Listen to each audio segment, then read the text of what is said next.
Can't hear anybody yet, but that's okay. Hi. Oh, I heard a hi. Hi, Mark Jacobson. How are you? I'm good. How are you? Good, good. Welcome. Thank you. Yeah. Hello, Jamari. Is that how you say your name?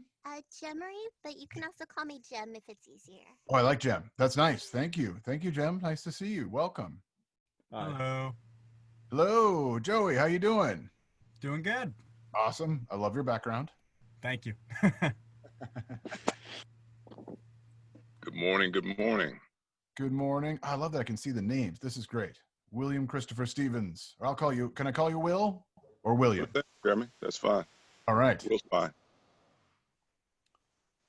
Excellent. Hello there. Hello there. Who said hello there? Lori Squirrel. Lori Squirrel. I know Lori. Hi, Lori. How you doing? I'm doing good. How about yourself? Doing good. Okay, there we go. Now I'm in gallery view so I can see everybody. Oh, this is cool. Hey, good morning. Good morning. Who said good morning? Heather. I'll fix my video in a second. No worries. Oh, there's Heather. I see it. Yeah, I'm just waiting for the box to light up so I can see what's going on. Oh, yeah. Excellent. I wonder if this is how the Brady Bunch felt their first episode. Yeah, I know. It's pretty wild. Hi, Kyle. Hi. This is the first time I've ever done one of these, so this is super interesting and new territory. I've done a lot of workshops, but I've never done an online one before. So forgive me if there are bumps in the road, but it's exciting, and so far it's working out really well. I was worried about names because I was like, I'm not going to be, and I can't point because you're not going to know who that is. So I've got my list of names, which I'll be calling out, but it's great that I can see them on the screen too. At least I could a minute ago. Hey, Jeremy. Hey, Catherine, how you doing? Good. From San Diego. From San Diego. Welcome. Very nice. Awesome. 1, 2, 3, 4, 5, 6, 7, 8, 9, 10. I think we have everybody. Yes. Okay. And everybody can hear me, or is anybody having any technical issues? I don't think so. I heard everybody chime in. Good. So yeah, what we'll do is do a little intro, we'll do a little brief Q&A if we want to in the beginning. You've got 2 sides, hopefully, that you selected from the copy that I sent out. Who knows? We may get to 3. I can't promise it. I'd love to, but we may do 2. But we'll take our time. We'll have fun. The great thing about this format too is that there isn't that whole setup in the engineering booth and getting the mic set and testing before we read. So that'll speed things up a bit. So we can do a lot of reading, a lot of notes, a lot of retakes and stuff like that, which is great fun. I see everybody. Good. Yeah, so if you have questions throughout the thing, I love questions. So feel free to raise a hand, speak up as long as someone's not reading at the time.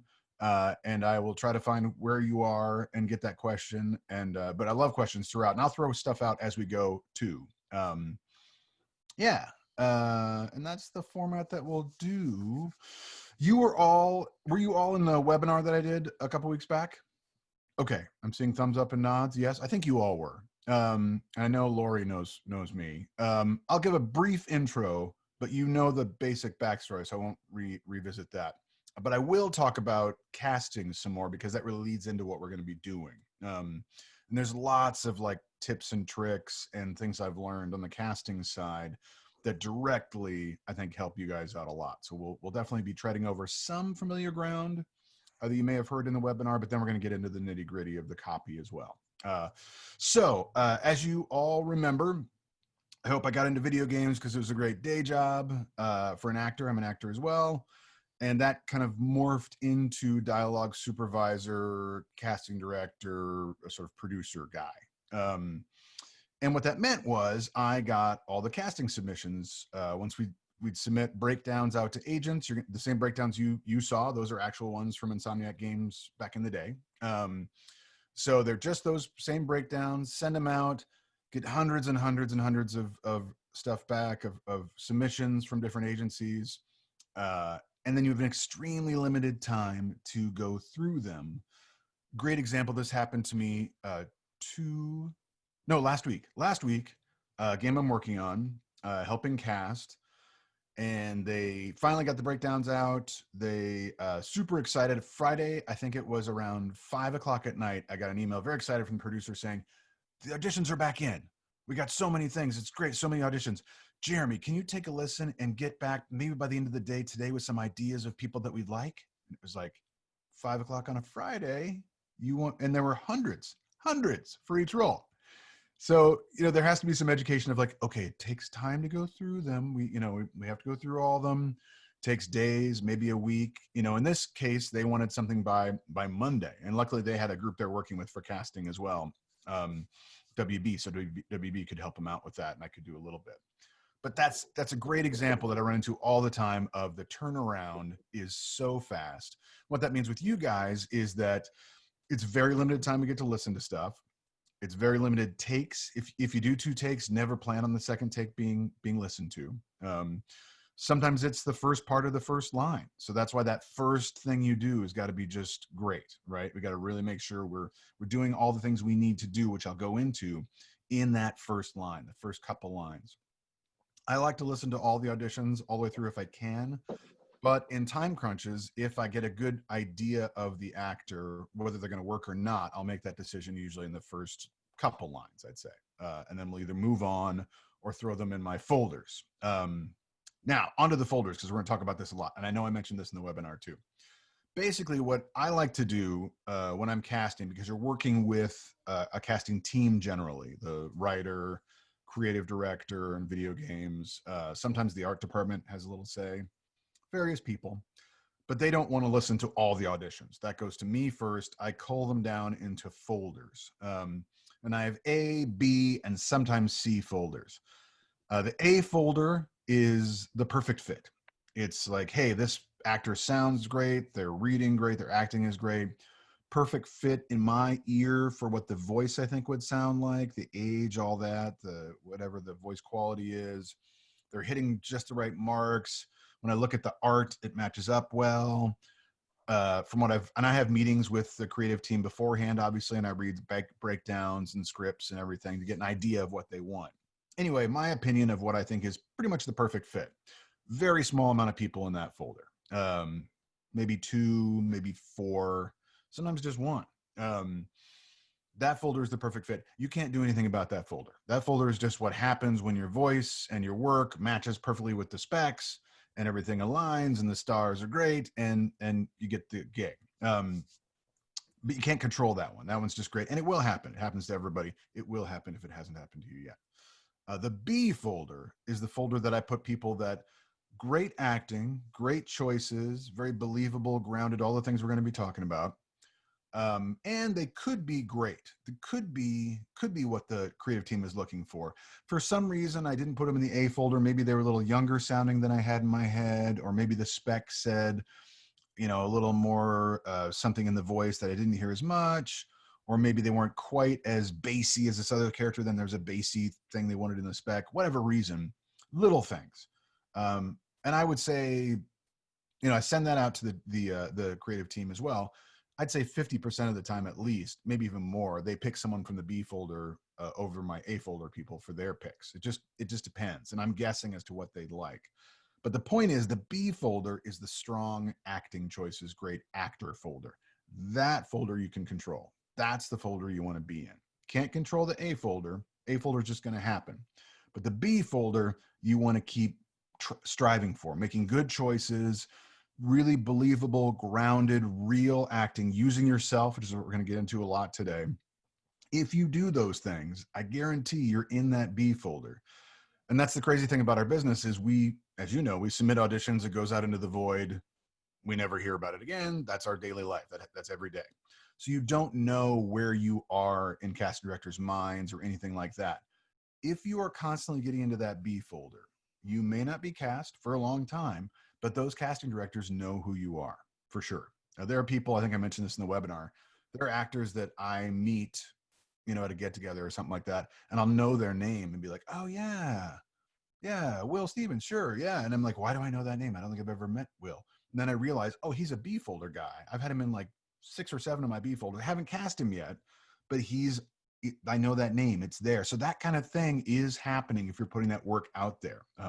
Believe in that, because that's hard as an actor. I know that it's so easy to get frustrated when, we're just sending stuff out, never hear anything back. you're like, I'm nothing. Nothing is getting traction. I'm just a skip over. And they're always going for the big names. Not true. Video games, especially, loves to look for new voices. We always need new voices. It's not like animation, which is more geared toward familiar voices, or they can get celebrities and people like that. It's a little tougher to get into animation. For video games, though, everybody always wants a new good voice, a good actor. Smaller roles to start, I'm sure, but then you'll build up. But it's getting in that door is a little bit easier. And trust me, if you're doing the things we're going to be talking about, you're going to be passing people over and getting into those B folders. Because, and I mentioned this in the webinar too, 75% of people go for the voice, go for a generic sort of like, oh, this is a mobster. Here's my New York mobster voice. I'm going to throw that out there. This is my guy. And then they do that, and that's all you get. You don't get any deeper than that. You don't get any humanity. And in video games, as the trend with everything right now, but with video games definitely too, grounded, believable human characters is what we want. Just voices aren't going to cut it. So if you really dig deep, use yourself, use basic acting technique we're going to talk about, get in there with the copy, you're going to be ahead of those 75% of people right off the bat. I guarantee you. You'll be, and if you keep going and keep that B folder going, eventually that A folder stuff's going to hit. And that's all definitely going to happen. I've seen it happen. I promise you it will. So that's my spiel about casting. Yes. So would you say that a lot of people say that, you make your commercial demo first. So would you say it's better to make the video game demo second or animation? It depends on what you're looking for. I think with any of the demos, what are your interests? If you're like, hey, I'm really interested in video games, then make a video game demo first. Get that out there, get that going. It's good to have at least, I think, a video game. Some people put video game animation together and then have a commercial one. So that's what I've got, for instance, like video game animation, and then I got a commercial one.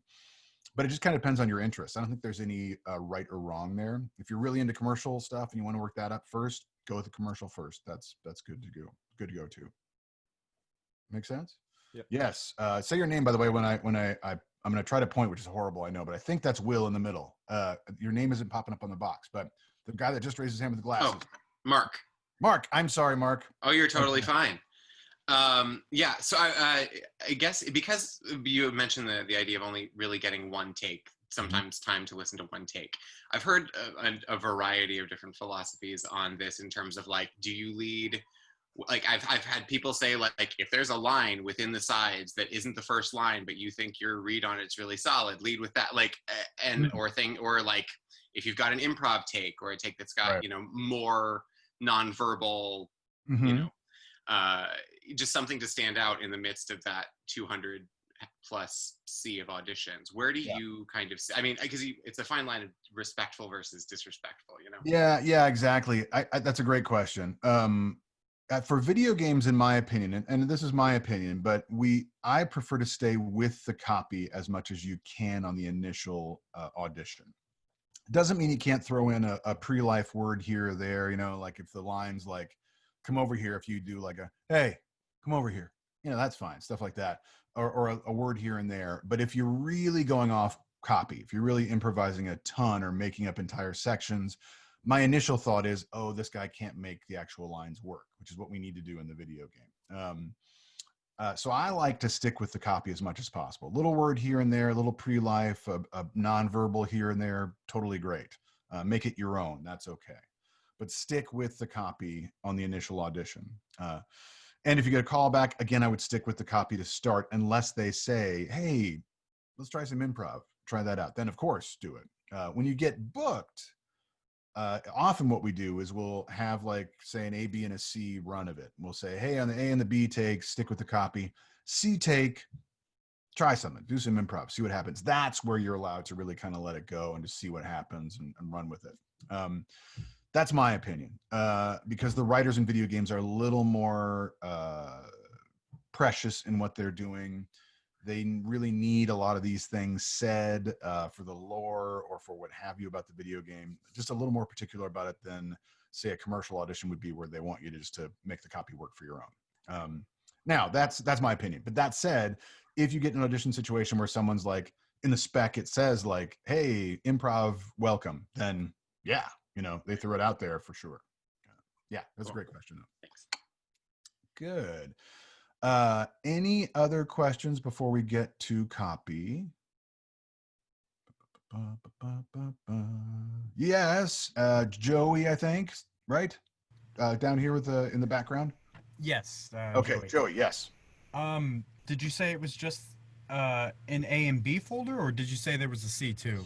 Yeah, sometimes it's a good question. Sometimes there's a C folder. C folders I will do if there's just I didn't get a lot of people in A and B, and I want to make sure that when I send things off to the creative team, they have other choices. They don't feel like there's only 6 people that would be able to do the role. There are people that I definitely would consider under the B folks. The acting isn't quite there yet. Maybe they're still pretty new, or they just missed the mark. They went for like a wacky voice when it really wasn't called for, and it just doesn't work for whatever reason. Oftentimes, if I have enough A's and B's, which I generally do, I don't do a C folder, but I'll have it there. Or if the creative team is like, hey, I'd love to get all the auditions just in case, then I'll put a lot into a C folder so they can hear those folks too. Okay. Yeah. Thank you. Sure. Good. Any other questions? Yes, Kyle. Yes. I wanted to ask, how often would you say you cast people who they don't do exactly like what the specs specify, like they try something that you really wouldn't expect with the kind of specs and the character that was given? Oh yeah, that happens for sure. If it's a good choice that makes sense in the copy, you know what I mean, and opens up something that we didn't think about before.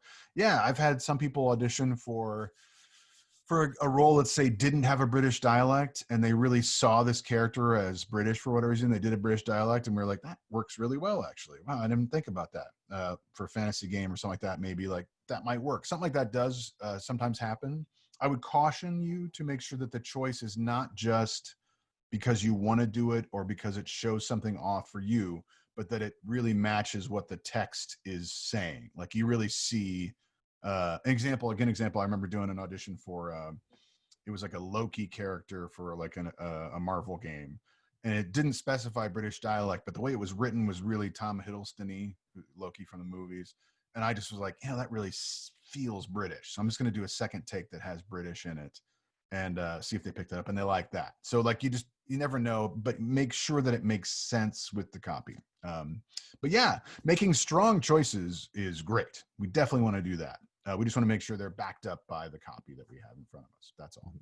Thank you. Mm-hmm. All right. Yes, I see a gal over here. Go ahead and start talking. I'm Xanthi. Xanthi. Hi, Xanthi. Hi. Do you prefer neutral slates? That's another great question. And one of the ones I get often, which I really like. I do. I like slates just with you, just your voice. And I'll tell you why. Because if someone does a slate in character that's wrong, just they went way too far, are doing like a weird space cowboy guy and are like, hi, I'm Jeremy Hall. And then they go into it and it's wrong, then I don't get anything from them at all. But if I get a nice neutral, hi, I'm Jeremy Hall, and then you do the thing and you're a little off, sometimes I'll hear that first thing. I'll be like, oh, I love that slate though. I kind of want to hear another take from that person where they just use their voice, because I get something out of that. That's my personal opinion. I know other directors that like you to slate in character. So it sort of depends. Some people want to maximize your time. And so they're like, hey, whenever you get a chance, have that character, use the slate. I'm of the other mind where I think the slate should be just you, natural, because you're going to want to hear that for sure. Especially in this day of grounded, natural, everything's believable reads stuff. Yeah. Cool. Thank you. Sure. One last question before we get going. Anybody? Okay, great. All right, so let's go on to our copy. One thing, and I see a lot of you are in booths, which is great. Stay active. It's tricky, and this is one of the things I was worried about with an online, doing this from our home studio stuff, is that we get a little comfortable in our room or in our chair in front of our laptop. Try to put yourself as much as you can in that booth. Let yourself be as physical as you can be without making noise, obviously extraneous noise, but really kind of push your boundaries out of your comfort zone of just like, for instance, me sitting in my chair in my office. Like really kind of think physical. The more physical we can be, the bigger we can be, the more we really go for things and use our whole bodies, the better it always is. So just think of that in mind. All right, so what I'm going to do, because I can't point very easily, is just go for a name, and we'll just get your copy out, whatever your first choice was. We're definitely getting to both, so don't feel like you need to pick one or the other necessarily. We got time. Oh, also, I will take a break. I'll try to do it about the halfway point, so we'll have time that way. But if you need water or whatever, just let me know, step out, come back, no worries at all. But yeah, and we'll go through copy, give notes, do a bunch of runs of it, then move on to the next person. Yeah, we'll start that way. So I'm just going to go by my list here, and Will Stevens is the first person on my list. Will, raise your hand. I'm here. Oh, there he is. He can't raise your hand because it's a picture, but that's totally fine. No, I don't need to see you, so that's great. Okay, Will, you are up first, if that's okay. Okay, you need the name of the copy or just do it? I need the name of the copy so I can read along with you, but otherwise, great. Valmora. Valmora, excellent. Okay. Let me get that. Give me 1 second. All right. Take your time when you are ready. Go for it. Do the 3 sections. And then there's attack combo yells for this one character. Go for those 2. I'll just have you do those once, though. Gotcha. All right. When you're ready, let's all listen up. You were telling me this. Sombro is the man who killed my father. This is all I need to know. Tell me this, old man. What is the spirit that surrounds me? Why does it nuance me so? Sombro, I'm here for you. Nowhere left for you to hide. Bokor has told me of your treachery. Now it is time for retribution. Hissa! Kamate! Mukaya! Excellent. Excellent. Really nice. Yeah, a lot of great stuff there, actually. Right off the bat, you did not fall into the trap of playing vocally the art that you see. You guys all got the same sides. I don't know if you saw the sides for Valmora, but he's a big-looking dude. He's ripped. He's huge, very heroic. He's the leading man sort of character. So the trap a lot of people do right away is they add that into their voice. And I got hundreds of, you are telling me that this Sombro, with that sort of added stuff, which isn't necessarily a bad thing as long as you are using yourself still with that. But most people will just use that voice and nothing else, and it'll be kind of flat in one note. Will, you did a great job. You did not do that. I heard your voice right away, which is great. And it fit the copy. I don't know about you guys, but I was like, yeah, I totally buy this guy for sure. Another note too, if you get copy like this as an audition, if your agent or whatever sends you a big dude like this and you're like, I am not that big dude, I can't pull that off. Use your voice, trust yourself. You know, maybe add a little chest if you're kind of a higher timbered dude or whatever, or gal if you're doing the female version of this, same thing. She's a strong warrior. But use you, trust yourself. It's amazing what can work. But don't take yourself out of the role by immediately saying, oh, I'm not that art. Also because art changes. The art is, games are still in development as you're auditioning. Things are changing all the time. Roles get dramatically changed after being cast often, art-wise or otherwise. So don't feel you need to match the art. But Will, great job there. I loved, Will, the simplicity of the beginning. You weren't pushing anything, but I got the sense of where you were and who you were talking to, which is great. One thing, Will, I would like to work on, and this is a common thing, is that all 3 sections sounded very similar. Similar place, similar intensity, similar vocal range. Any video game audition is going to have 2, 3, 4 blocks of a line. That's pretty common. And what they are is the writer giving you very different sections of the game he wants to hear your character in. So we need to make the most of those different sections. Usually there's like an intro line, which is what this first one is kind of. And then usually there's like a middle line, maybe in battle. And then usually the last line is like a high intensity, huge moment. So we want to set that scene to make sure those given circumstances are very different. Given circumstances is a phrase I use all the time. What are our given circumstances? In other words, where are we? Who are we talking to? What do we want? Why are we here? All those kind of things. And that'll really change how we say things. So, Will, in this first line, I want you to think of, we're going to read it again. I want you to think this first line that you have been traveling. You First of all, let's give you a little backstory. So you were on this island. Your father was chief. When you were a very little child, 1 or 2 years old, he was overthrown, and you were taken off the island, and you escaped with your mom to another island far away. Your father was killed. You grew up on this other island in exile, and you vowed revenge even as a child. And you spent the last 15 years training, working, everything you can to go back to this island, take your rightful place, and avenge your father. That's what your whole life's been about. You're finally ready. You come back, you get to the island, you meet a chieftain whose name is Bokor, and you say, you say who you are. He finds out who you really are. There's a little test of that. But then you say, tell me, who's the man that killed my father? Because I'm going to go kill him right now. And one thing about this game, and some games like this, these are sort of not fantasy so much, but they're elevated. I almost think of them as Greek theater, and that, these characters say big things, and when what they say, they mean. Like when you say, I'm going to kill this man, you are literally going to go kill this man. There's no mincing words in games like this. That also the same in fantasy. So it has that Greek theater, like everything means everything. So you're asking him, is this the man that killed my father? I want you to picture that you found this shaman. He said this name of Sombro, and you're coming up to him. You grab him by his jacket. You pull him closer. You make sure that this is the name you need to hear, that he's telling you the right name, because you're going to leave right away and kill him. So give me that first line, looking Bokor right in the eyes. Keep that. I know you're looking at a script, but think of that your eye contact with this shaman. Make sure you're getting the reaction you want. Is he going to say, yes, his name is Sombro, or not? That line one more time.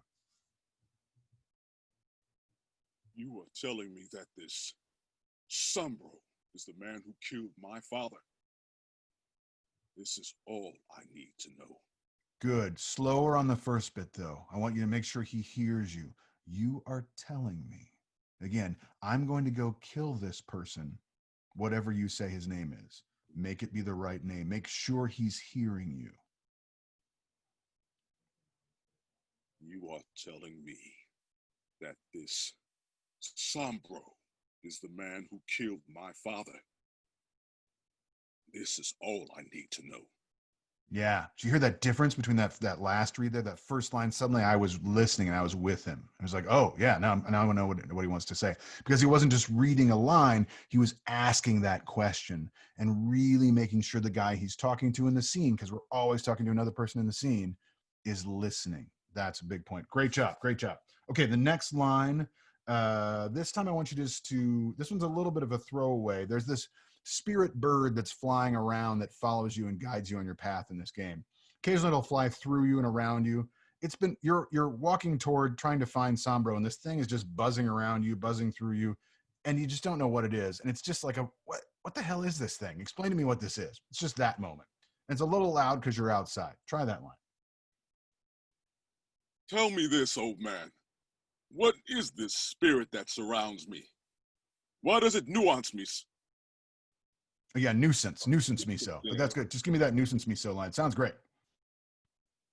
Tell me this, old man. What is this spirit that surrounds me? Why does it nuisance me so? Yeah, good. And you can really hear that difference. Once you get it in a space where you get a little projection energy, you set it outside while you're walking, say, in a field. Very different feel from that first line where you're right up on someone and it's just right here. That's great for these moments. Any of you that are doing, they're all like different lines, groups of 2 or 3 lines. Make sure you're putting them in different places, different vocal energies. It really helps out, really differentiates. Okay, last one. You have come to Sombro, and I'm going to say you're 100 feet from him, not close at all. He's on the other side of this battlefield, and you want to scare the shit out of him and promise him that you are going to kill him. Your hope when saying this line, when you finish saying now is time for retribution, he's going to put down his sword and say, I give up. I can't possibly beat you. quick question, Jeremy. Yeah. For this, okay, they're outside. And Yeah. I know most video games, you're progressing through it. You've had some lesser battles and you fought some other people. Mm-hmm. Is that what I'm coming up on right now, or should I just make the choice? You can make the, yeah, you are, but yeah, always make the stronger choice. So I would say if you're saying, hey, is this a lesser villain or a boss battle kind of a thing? I know he's the boss. Well, he's the one I'm seeking, but I had to go through some fights. Now I'm here. Yeah, exactly. Yeah, like, use that. Yeah. You've gone through some battles, right? And you fought and killed a bunch of guys. You've lost some guys, but you're here now, mano a mano. He's over there. And it's what you've been waiting for the whole 15 years of your training when you've been off the island. Go for it. Sombro, I am here for you. Nowhere left for you to hide. Boko has told me of your treachery. Now it's time for retribution. Really nice. Really nice. I especially love the end. Bokor has told me of her treachery, got a little informational. As opposed to, Bokor has told me of your treachery. You're nailing it with those words, but you really got it on retribution. Now is time for retribution. And again, it's Greek theater. What we say, we means everything we're saying from your heart. And again, from yourself. These kind of things, if you use you, that's going to be so much more powerful than if I put on a voice and just try to be intense, right? Because it doesn't have much staying power if we're just doing that. But I'm hearing Will, I'm hearing you, I think. So it sounds great to me. Really, I'm not going to have you do the voices. By the way, if you see something where it has combat yells like this in a script, it's just the creative team wanting to make sure you can yell and do things like that because there's probably going to be a lot of combat in the game. So don't stress out about doing them. Don't do them too much so that you hurt your voice. Just, give them one run through if they want something like that. Sometimes there'll be punches and kicks, things like that. They just want to hear that you can project and sell those. And really sell them when you're doing them, but just do them once or twice so we don't hurt our voices. That's all that is. Excellent. Good. Thank you, Will. That was great. Really great. Thank you for the notes. Sure. All right, let us go back here. I'm trying to get back on my iPad. This is the first time I've used my iPad for script sides, and it's mostly works great, but every once in a while it just goes into a whole different area of my iPad and I can't figure it out. So I've got my hard copies just in case. So if I have a little pause, that's me going, oh shit, it's gone. And that it's on playing a game now. So, okay, great. I'm gonna go down the list to Catherine Curridon. Catherine. Yes. Wait 1 second. Unmuting. There you are. Unmuting, yes. Great. Okay, Catherine, what side do you have? I was looking at Jean. Oh, nice. Yeah, but it's a bunch of pages. That's okay. A lot of explanation, but yeah, no problem. I will read with you. Let's go through it. Okay. And then when we do the pickup, we'll probably just pick up one section. But it's okay. This is a side I haven't used in a while, and I picked it because we had more women this time than men, and I wanted to get more variety. But it's a good side. It's from a different game entirely, an older game we did. Okay, so why don't you start us off? I'm not going to say the first Malakoff line. So I want you to start off with I knew y'all. See where that is? Yes. Start there. Okay. I have a question about the OS. Oh, yeah. It just means off screen. For our purposes, it doesn't mean anything. It just means in the game, you just hear her say, I knew y'all be coming soon from a distance, and then she comes on to the screen. Oh, okay. Yeah.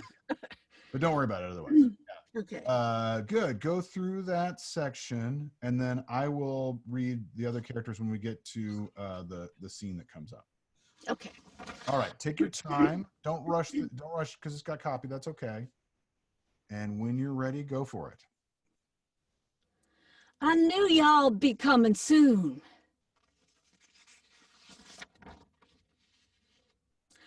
Saw you fighting on the bridge back there. You're the one we've been praying for. Come on inside. Thank you, Lord, for hearing our prayers.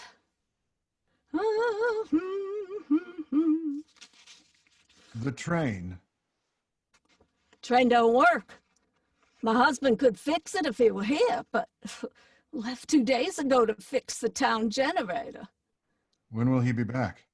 Should have been back last night.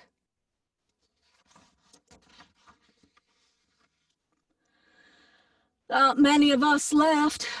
Early on, Satan took the whole families. We lost 100 folks in the first month. We're more careful now. Did you say Satan? He comes up through the mines, straight out of hell. Why don't you just leave? Our place is much safer. Leave? No, sir. This is our land, given to us by God. If we're meant to die here, so be it.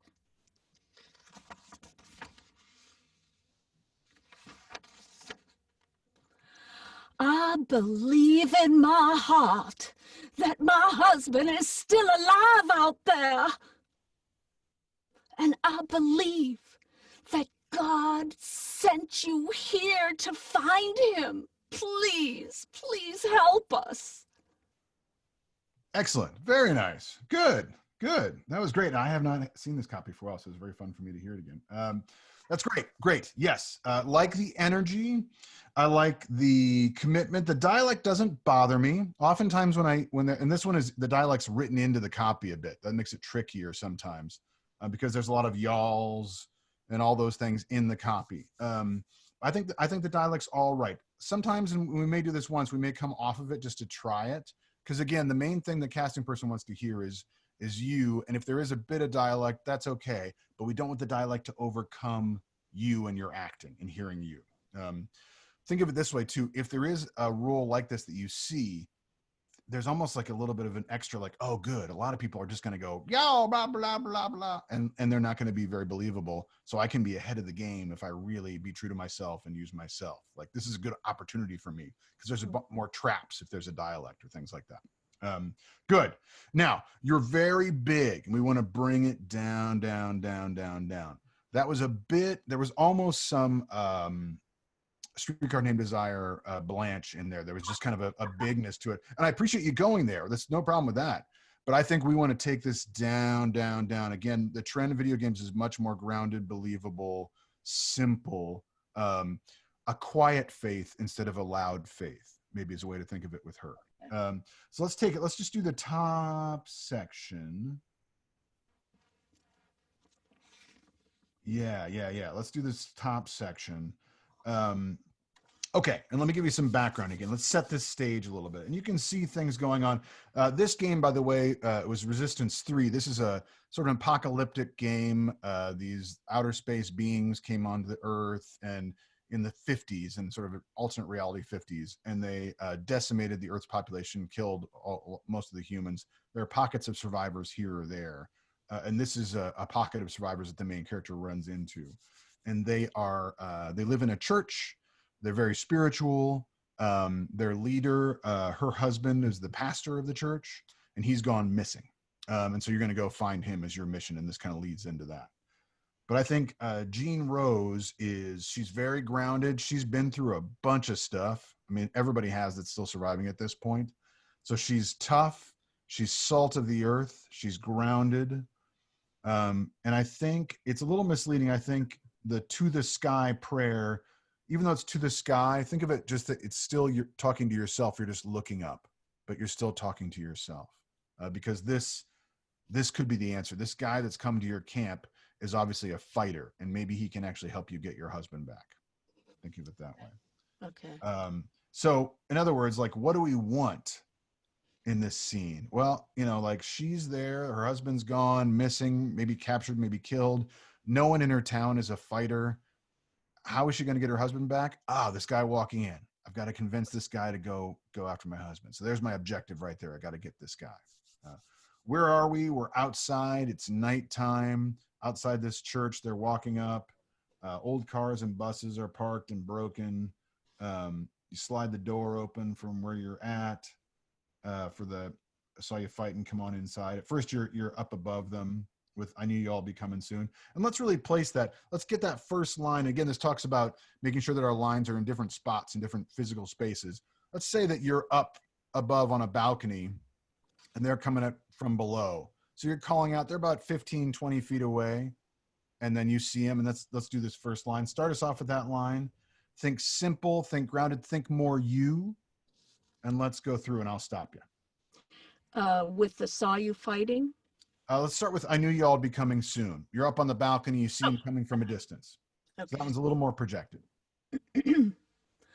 I knew y'all be coming soon. Good. Yeah, let's do it again and think of more salty there. Just you. I just want it to be you. And it's like you're thankful, but you're also being very sort of formal. And you want to make sure these people aren't here to rob you. So it's not super friendly. You know what I mean? It's a survival time. Yeah. Try it again. Simplify.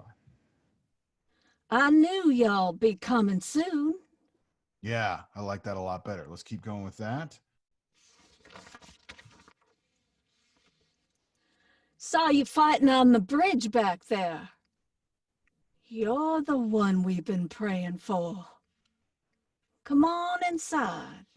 Good. Give me that line again. And this time you're right up close to me. You don't have to project anymore. They've walked up to you. You've opened the door. You know, kind of look him over a little bit. And it's like, yeah, I saw you fighting. And then really let him know, you're the one we've been waiting for. This is great. Come on inside. Saw you fighting on the bridge back there. You're the one we've been praying for. Come on inside. Good. And then you walk with them through the area there, and you're looking up the sky for a simple prayer to yourself. Thank you, Lord, for hearing our prayers. Nice. Even simpler, even more to yourself. Thank you, Lord, for hearing our prayers. Yeah, I like that a lot better. And again, differentiates the earlier bits, right? When you're like, oh, I saw you coming on the, it's really nice. Also, when we have those internal moments like that, it shows more you, which is what we want. We want more you. If everything is blah, blah, blah, I saw you over there. Come on. Oh, thank God. Then it's all one note, even though they're different lines. And this way we have those internal moments of, oh, thank God. That's great. That's great. Excellent job. I'm going to stop you there for now, just for time, but that was really, really good. And thank you for picking that side. Thank you. Yeah. All right. Next, I've got Mark Jacobson. Hello. Hello, Mark. What are you reading? I've got the gallery manager. Oh, nice. Come on, open. All right, when you're ready, I'm gonna grab and just for yours, I can move into my booth, or I can, if this still works proximity wise, and it just doesn't, it might look a little stupid, but yeah, no, it sounds fine to me. So okay. If it's comfortable for you, do it. Cool. It's totally fine. Okay. All right, I'm just getting the hard copy because it's not letting me open my normal copy. Give me one second. No worries.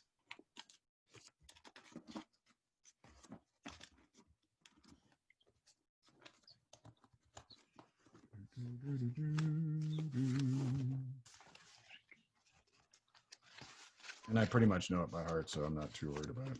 Cool. No pressure. Yeah. All right, just go for it. I'll pick it up.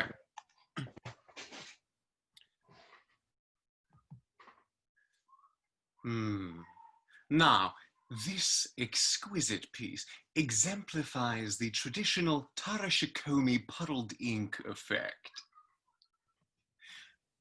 Notice the intricate silver inlay on this ceremonial tea set. Miss Weston, I believe there's some confusion as to your purpose here. You're here to promote an auction, not spread gossip. Hello, Craig. Funny you should call. I sound unhappy because I am unhappy, Craig. Because the reporter you sent is clearly not working the puff piece we agreed upon.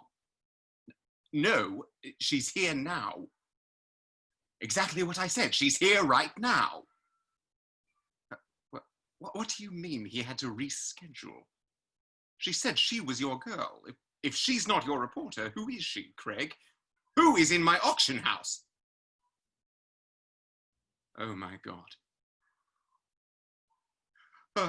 I swear, I don't know. I don't know what you're talking about. I sell art. You have to believe me. Very nice. Excellent job. Good. This is the first time I've had a guy do gallery manager, and it works perfectly well. I love it. It's great. Great choice. The dialect is great. It doesn't bother me at all. You got a British thing going on there, or a little high transatlantic British kind of, and that's great. It doesn't bother me at all. What I did hear, though, was that voice kind of leading the charge of all three sections, especially the first two. And I want to make sure we're not just having that British character voice become the character, but it's you, and what you're doing. Okay. So keep that. Don't lose it yet. We may try with that, but let's keep it. But what I want to do is just go deeper with these sections, which I think will really bring out more of you for it. Because what I heard right there, again, was like, oh, that guy does really good dialect. He's active, he's energetic, but I'm not getting a sense of the person. And again, that's what we want to do is you do you. We want to hit you. So this first section, yes, you are presentational in that you're showing this art, but I want you to think about it that you love this. You love this part. This is where you're in control. You are showing the art. Keep the dialect, lose the sort of high class thing. Just think you with the dialect, but think of how exquisite this piece is. And you truly love it. You truly do. The Tara Shikomi puddled ink effect is just gorgeous. The intricate silver inlay. You could do this all day. You love looking at art and explaining it. This is your favorite thing to do. So do that until you get to the Miss Weston, because basically what's happened here, I'll give you background, is that Miss Weston is here doing a piece on your art, supposedly. But she's actually there because you've been working with the mafia. This is from the Spider-Man game. You've been working with the mafia, trying to launder money and some other things you're doing, and she's got wind of that. And so she's trying to talk about your relationship to the mob. And she's asked you a couple questions that are kind of out of bounds. And finally, you kind of correct her on this Miss Weston thing. So it's like, get into the art, and then shut her up in a very polite way, but it's still like, hey, I've told you I'm not answering those questions. Please stop asking those questions. That's kind of where you're at. But think of you with the dialect, right, and loving talking about art. Let's just do that first section. Okay. Now, this exquisite piece exemplifies the traditional Tara Shikomi puddled ink effect. Notice the intricate silver inlay on this ceremonial tea set. Miss Weston, I believe there's some confusion as to your purpose here. You're here to promote an auction, not spread gossip. Beautiful. Nice adjustment. Did you all hear how suddenly we could understand more of the line? Before it was like, no, and now it was, oh, we're getting the intricate inlay and we're getting this. You slowed down naturally because you were in it more, which was great. Really, really great job. And I loved the shutting her up, like correcting her simply and moving on. And all these things, we think the argument's over there. We know in the scripts, we know, oh, it goes on and other things happen. But for us as actors, we take that to be the end of the argument. Like, I'm just going to end this argument, not spread gossip. And she goes, we expect her to say, okay, sorry. And then you do what you want. Great. Excellent job. Okay. I have a quick question about that, because if I were to get this as an audition side, because there isn't a distinction of like the setup for those first three lines, my instinct would, and like sort of what I tried on my first take, was that first line is with like, we're up close to the art. The second is sort of, I'm doing a presentation. And the third, like they're all different scenarios, which... That's totally fine. You can separate the given circumstances how you like and create your own, as long as you are really going for them as different choices. You know what I mean? That's okay. Okay. And as long as, again, you're leading with you and not leading with, like, I didn't know that because I just heard your voice, Yeah. But this last time you did it, you still had the dialect, but you came off that sort of attitude. Yeah. Just kind of showing that's we call a state of being, right? Coming off the state of being and being you fighting for something. And then it works beautifully. But yeah, there are no rules. Any of these given circumstances we're doing, we're just making them up. We don't know. That's the thing about video game copy is you have no idea what's going on. They're NDA stuff, so no one's going to tell you anything. Right. And here's a dirty little secret. Most of the time, the writers don't know either yet. They're still creating the game. So there's no harm in creating your own given circumstances. No one's going to care. No one's going to fault you. In fact, it may inform us, the listener, the auditioner and the production team of like, hey, that was kind of a cool idea. He just made this choice like this. We should think about that for the role because they don't know yet. They're still creating the role. So any choice is a good choice. Just make a choice. Sure. Good. All right. On to the phone call. Okay. Take your time with the phone call. And I think the thing about the phone call is there's an energy we all have. I'm going to use my mouse. When we have our phone to our ear and we're kind of talking like this a little bit because there are people around and we're just kind of right. And I want to kind of get that energy for this because it'll really set it apart and differentiate it. So it has this like, oh, and you know, Craig, you and Craig go way back. And it's like, yeah, Craig, yeah, hi. Yeah, it's funny you should call because, and then you're explaining what's going on. And as you're explaining and he's giving you answers, the nightmare is starting to occur, right? Like you're getting those, you're saying things like, no, she's not doing the puff piece. And then he says, wait a minute, who? I haven't sent anybody out there. And you're like, no, she's right here right now. And he's like, I have sent no one out there today. She said she was your girl. I don't have a girl reporter. I was going to send you Bob Jenkins tomorrow. Yeah. You know, she's not your reporter. Who is she? Right. That sounds like that's somebody else. And then you put it together. It's Mary Jane Watson from the Daily Bugle, and she's there to bust you on the mafia thing. And that's the worst nightmare you could have. So let that nightmare happen. You know what I mean? Let it slip. Okay, let's put that together and go for it. Hello, Craig. Funny you should call. I sound unhappy because I am unhappy, Craig. Because the reporter you sent is clearly not working the puff piece we agreed upon. No, she's here now.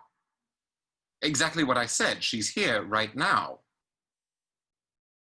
What do you mean he had to reschedule?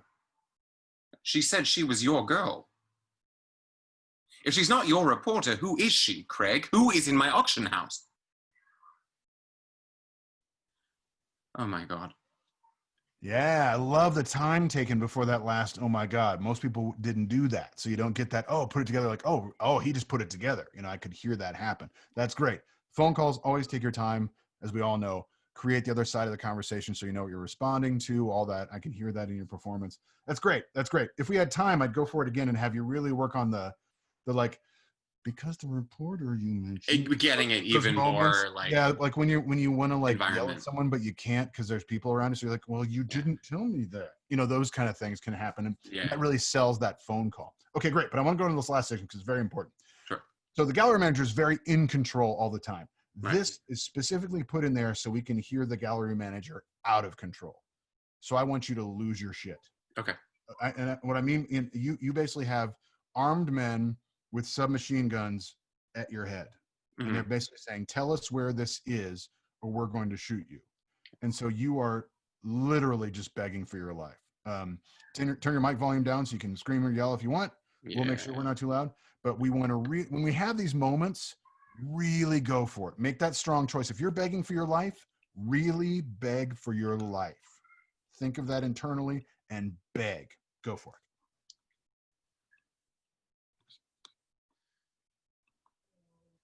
it. I swear, I don't know. I don't know what you're talking about. I sell art. You have to believe me. Yeah, that was great. And here's an interesting example where you're talking about asked about choices. I just thought about it. I'm like, what if he doesn't have a dialect in this line? What if he's funny. And then when he gets to this moment, he's so freaked out. He uses. It's right. Yeah. Yeah, you can do that. I mean, because that what you did was great, and the dialect worked fine. It was no problem at all. But like, sure, why not? Like, that's a choice you can make that we might go, oh, that's funny. The dialect is just put on for other things, but when he's actually screaming, he's actually an American. Things like that are great. That was great. I love that you went for it. Go for it on those moments, you know, especially beg for your life moments. Put it out there, you know. Again, don't let the booth contain you. You know, turn that mic volume down and scream, sweat, cry, you know, get it out there. We want to hear this very in control gallery manager, very out of control. And that's the deal there. Great job. Really nice job. I'm going to move on, but that was really, really good. Good side. All right. Moving along. I've got Lori Weaver, Squirrel. I'm got another gene for you. Oh, sweet. Yeah, and it's no problem doing copy that other people have done because we're all going to do it very differently. Yeah. My gene is a different gene. All right, that's good. All right. Oh, hang on. My computer is now doing that weird thing where it loads it. It pretends it's a phone and loads it in this weird format. Very, very odd. Okay. I know how to fix it, though. It's okay.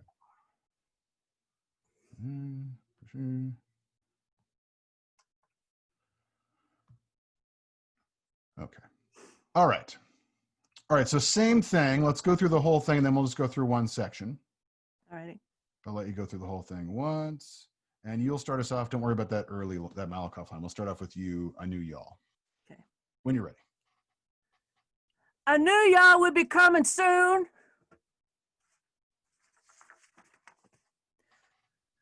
Saw you fighting on the bridge back there. You're the one we've been praying for. Come on inside. Thank you, Lord, for hearing our prayers. The train. Train don't work. My husband could fix it if he were here. Left 2 days ago to fix the town generator. When will he be back? Should have been back last night.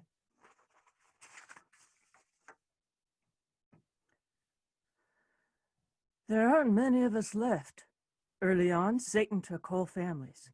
We lost 100 folks in the first month. We're more careful now. Did you say Satan?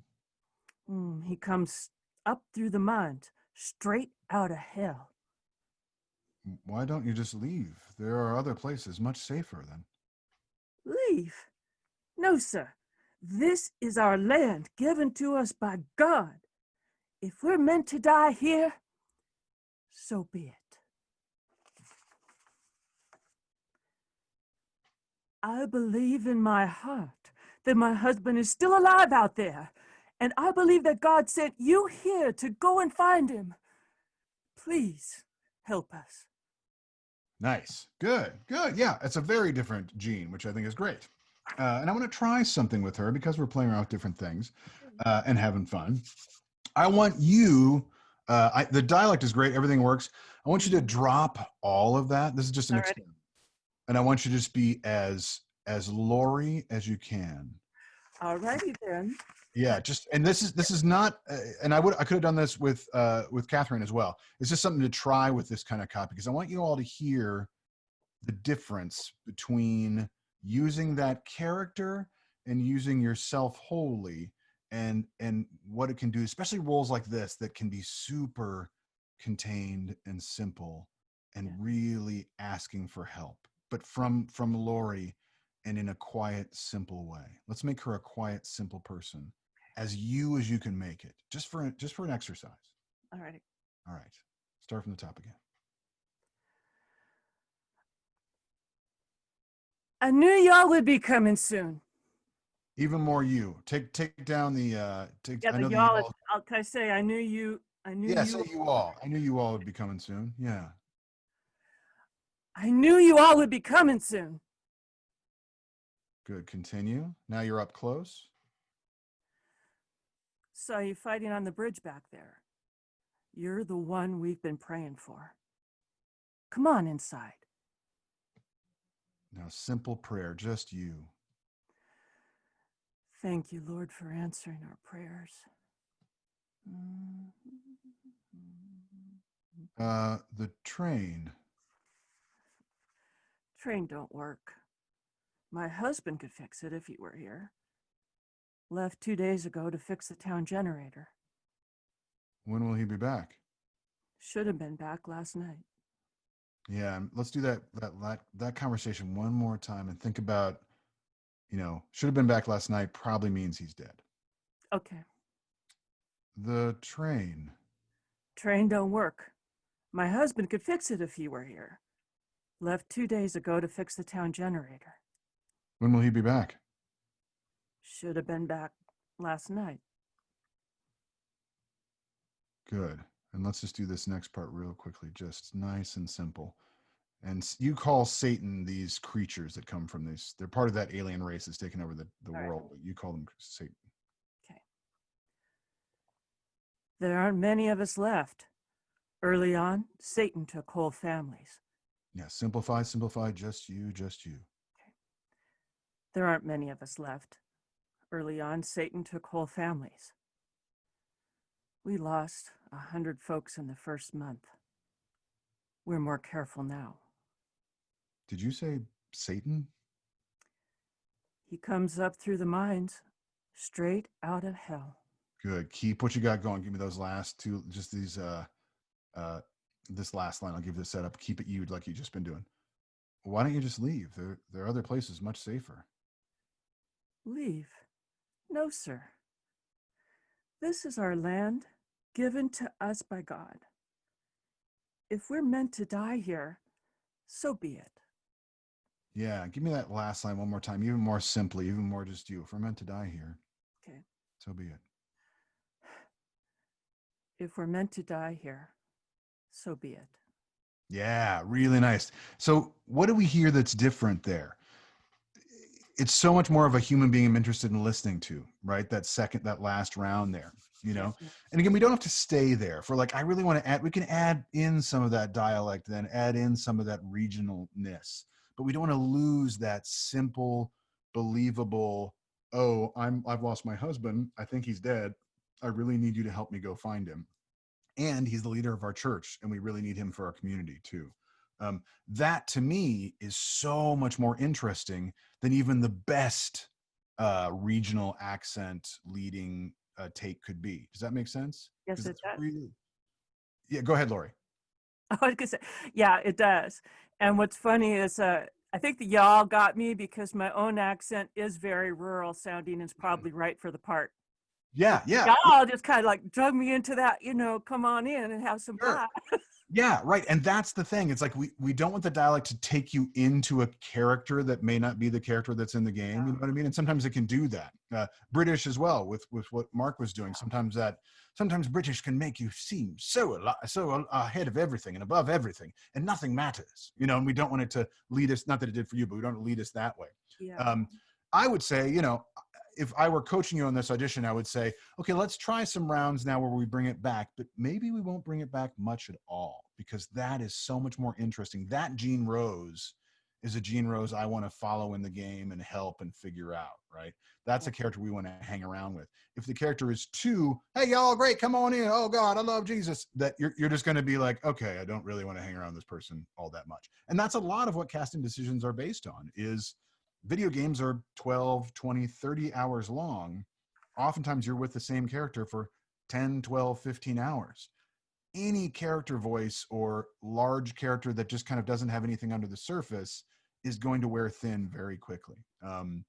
I know, for instance, it was a game called, we did Sunset Overdrive. We cast the lead character 5 times. And they were all great actors, but the first 4 were, I know some of them were pretty young sounding and had a lot of like young punky attitude. They really wanted that. But after about a half an hour of hanging out with young punky attitude, you really didn't want to hang out with them anymore. You're like, oh, this guy's annoying me. And we were like, we're annoyed.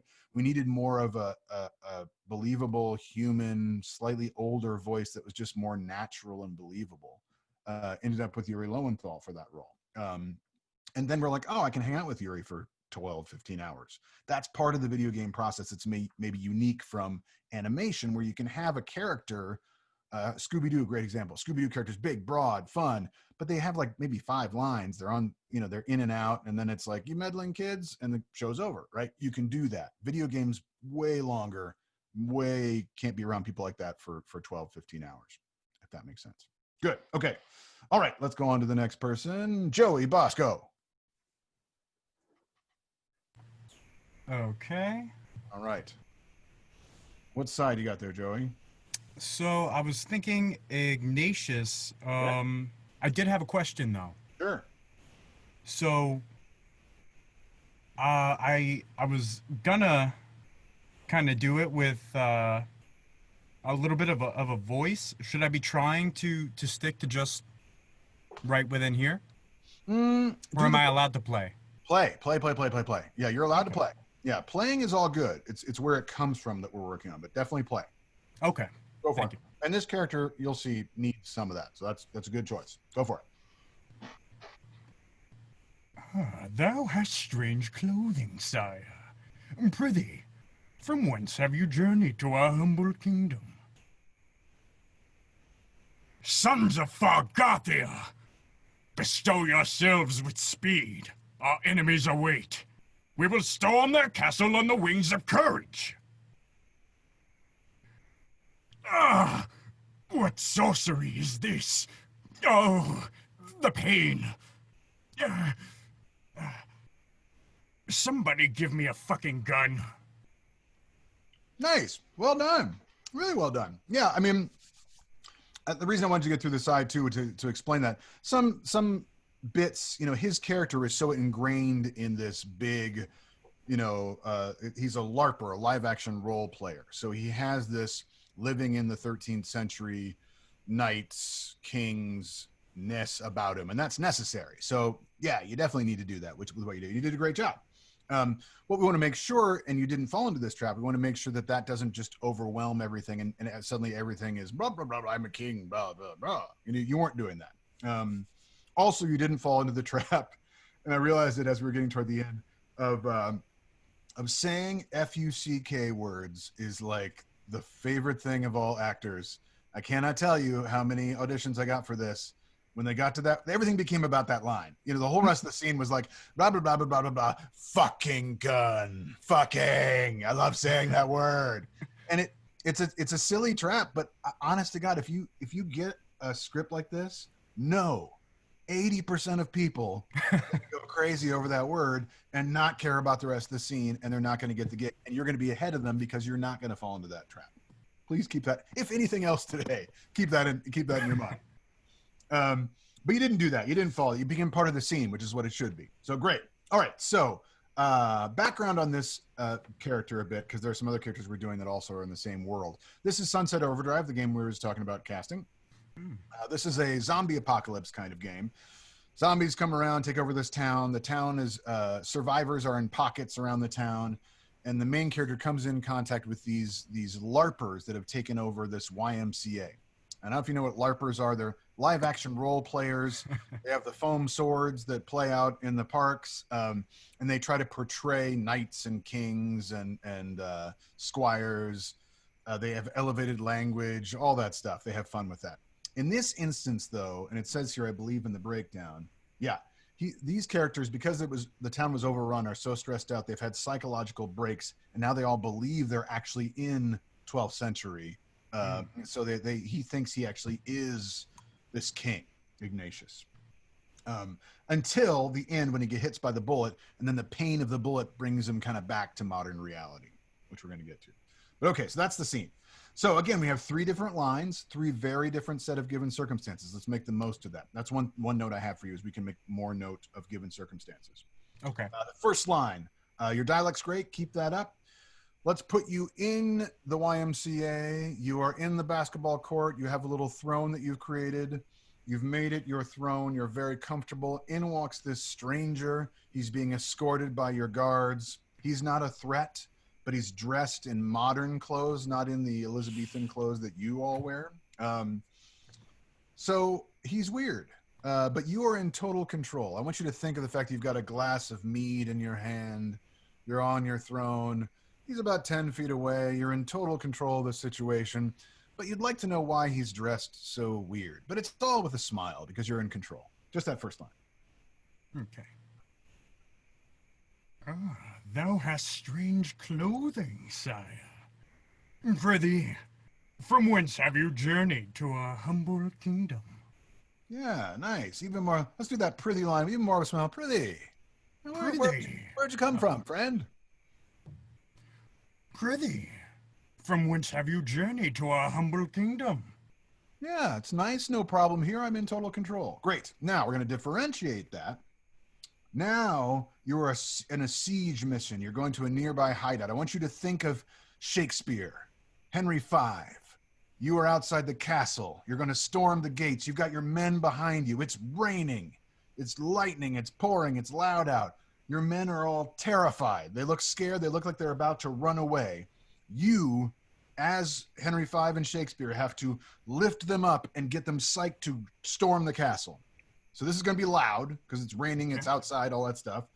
But I want this to be your once more under the breach, dear friends, if you know Shakespeare. That moment of like, you know, get them fired up. When you finish this speech, they should all go ah! and run after you and storm the castle. So go ahead and give me this. Sons of Fargothia, bestow yourselves with speed. Our enemies await. We will storm their castle on the wings of courage. Very good, good. Give me just the first line, Sons of Fargothia, even louder, because it's raining so much they couldn't hear you the way you just did it. Louder. Sons of Fargothia! Good, and then bestow yourselves with speed. Reach them with your voice. Bestow yourselves with speed. Good, good, good. And here what I'm doing is I'm pushing you vocally because right now your jaw is working a bit on the character. I can hear speed, and there's this in there. Mm-hmm. We don't want that to lead the charge. We want the charge being led by your energy to get your guys going. And that means that Sons of Fargothia might become Sons of Fargothia. It's out here because we want to get them energized. Hear the difference in that? Sorry to blow you out if I did. Give me that one more time. Don't worry about the tight jaw. Just get the volume out there to get your guys going. Sons of Fargothia, bestow yourselves with speed. Good. Excellent. I'm going to keep doing it so I don't hurt your voice, but that was great. Good, good. Keep going on that idea. If we were to keep going with this, I'd play around more with that. Great. Let's get to the last section, though. So, being shot. I've never been shot, but I have a good friend of mine was shot, and it is really painful. You don't get up and walk around after you've been shot. And what happens here is he finds that out. He's shot, and I want you to think of like you're shot in the shoulder, and it's like, oh, what just happened? And then the pain really starts to set in. Oh, and then that pain breaks you out of the moment, and you realize, wait, I'm in modern world, and someone just shot me. I want a gun to go kill that guy because now I know those. I'm aware now those are available. So give me that last line. Really let the bullet pain influence the read. What sorcery is this? Oh, the pain. Somebody give me a fucking gun. Nice, good. And I love that you kind of the coming out of it is great. I want to hear more you though. This is a great opportunity, by the way, to have more you in it. Like when that oh the pain line, let's start coming off that kingliness there, and maybe a little more Joey can come in of like, oh God, ow, you know, all that can kind of come in and influence that. Give me that one more time, and I want more Joey that leads into somebody give me a fucking gun. What sorcery is this? Somebody give me a fucking gun. Yeah, that was great. Suddenly I'm much more interested because I'm like, whoa, what's happening to this guy? And I hear Joey, and again, that's what sells the cast. That's where I go, ooh, that guy's interesting. I want that guy in the booth. That's how you get the B. That's B folder right there. B folder stuff. Great job. Great job. Okay. Next, we're on time. Good. Heather Gonzalez. I see someone reaching. Unmuting. Excellent, Heather. What do you want? Who do you want to read? Ava. Ava. Very nice. All right. Yes, this is a different game. This is from the this 1930s horror game we did in virtual reality a few years back. Okay, take your time with it, have fun, and go through the whole thing.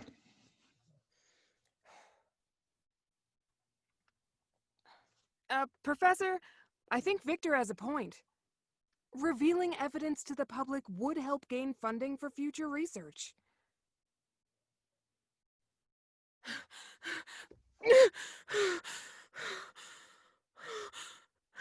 Edward's tried to kill me. I escaped. The monstrosity is still out there, and I can hear it. I can hear all of them.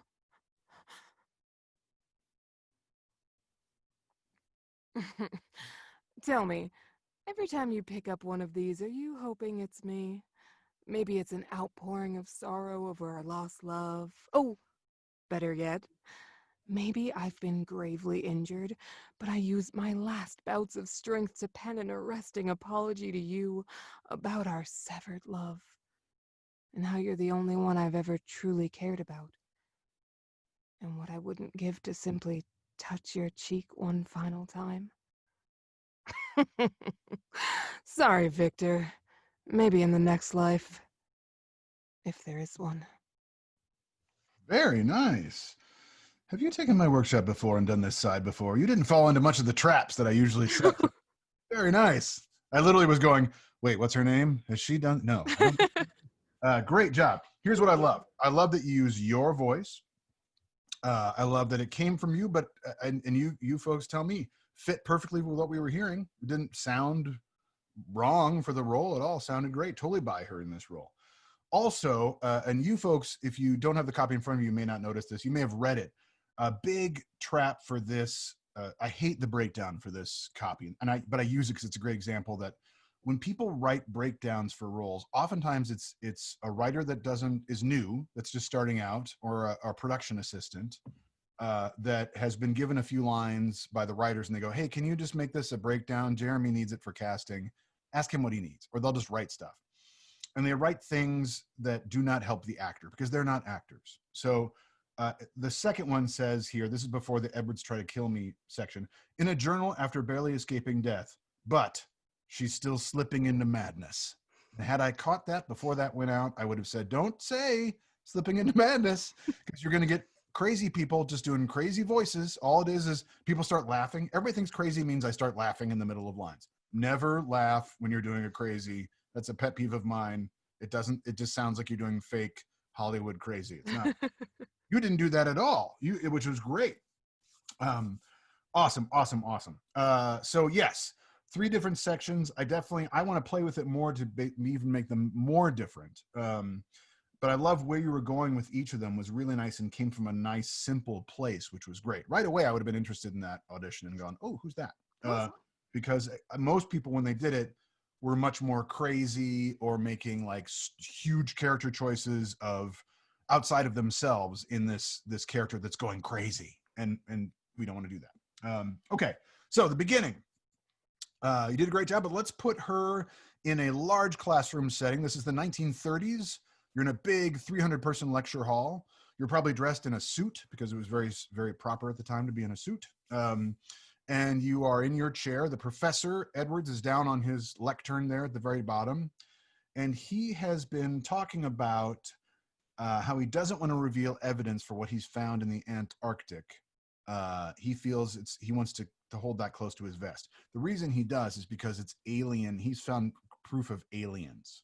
And he's worried that if he says that, people are going to laugh him out of science community and education.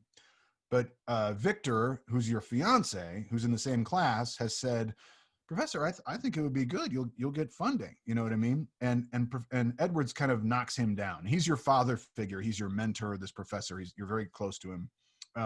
So you're speaking up in class. So it's elevated. It's a little projected because it's a large lecture hall. Okay. And you're being polite because he's your professor, but you're also making a point for your fiance. Okay. Professor, I think Victor has a point. Revealing evidence to the public would gain funding for further research. Yeah, good. Yeah, even more. Let's do one more, even more nice about it. You don't want to piss Edwards off, and you can tell he's a little on edge. So I think, even more like, Professor, just a thought. It's kind of where you're going from. Okay. Professor, I think Victor has a point. Revealing evidence to the public would help gain funding for further research. Excellent. Good. Okay. You nailed the second part, which is great. This is the bit, by the way, that says, barely escaping death, still slipping into madness. The lines, Edwards tried to kill me. I escaped.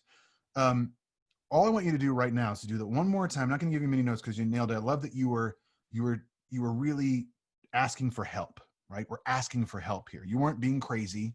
You're asking for help. But I want you to think that you've seen these aliens kill and dismember people in your camp. There are pieces of bodies around the camp, and then Edwards comes after you with a knife.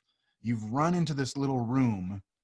You're on this expedition in the Antarctic, but you have like shelters. You're in this little shelter, but you've got to be super quiet because he's right outside. And if he hears you, he'll come in and stab you. Go.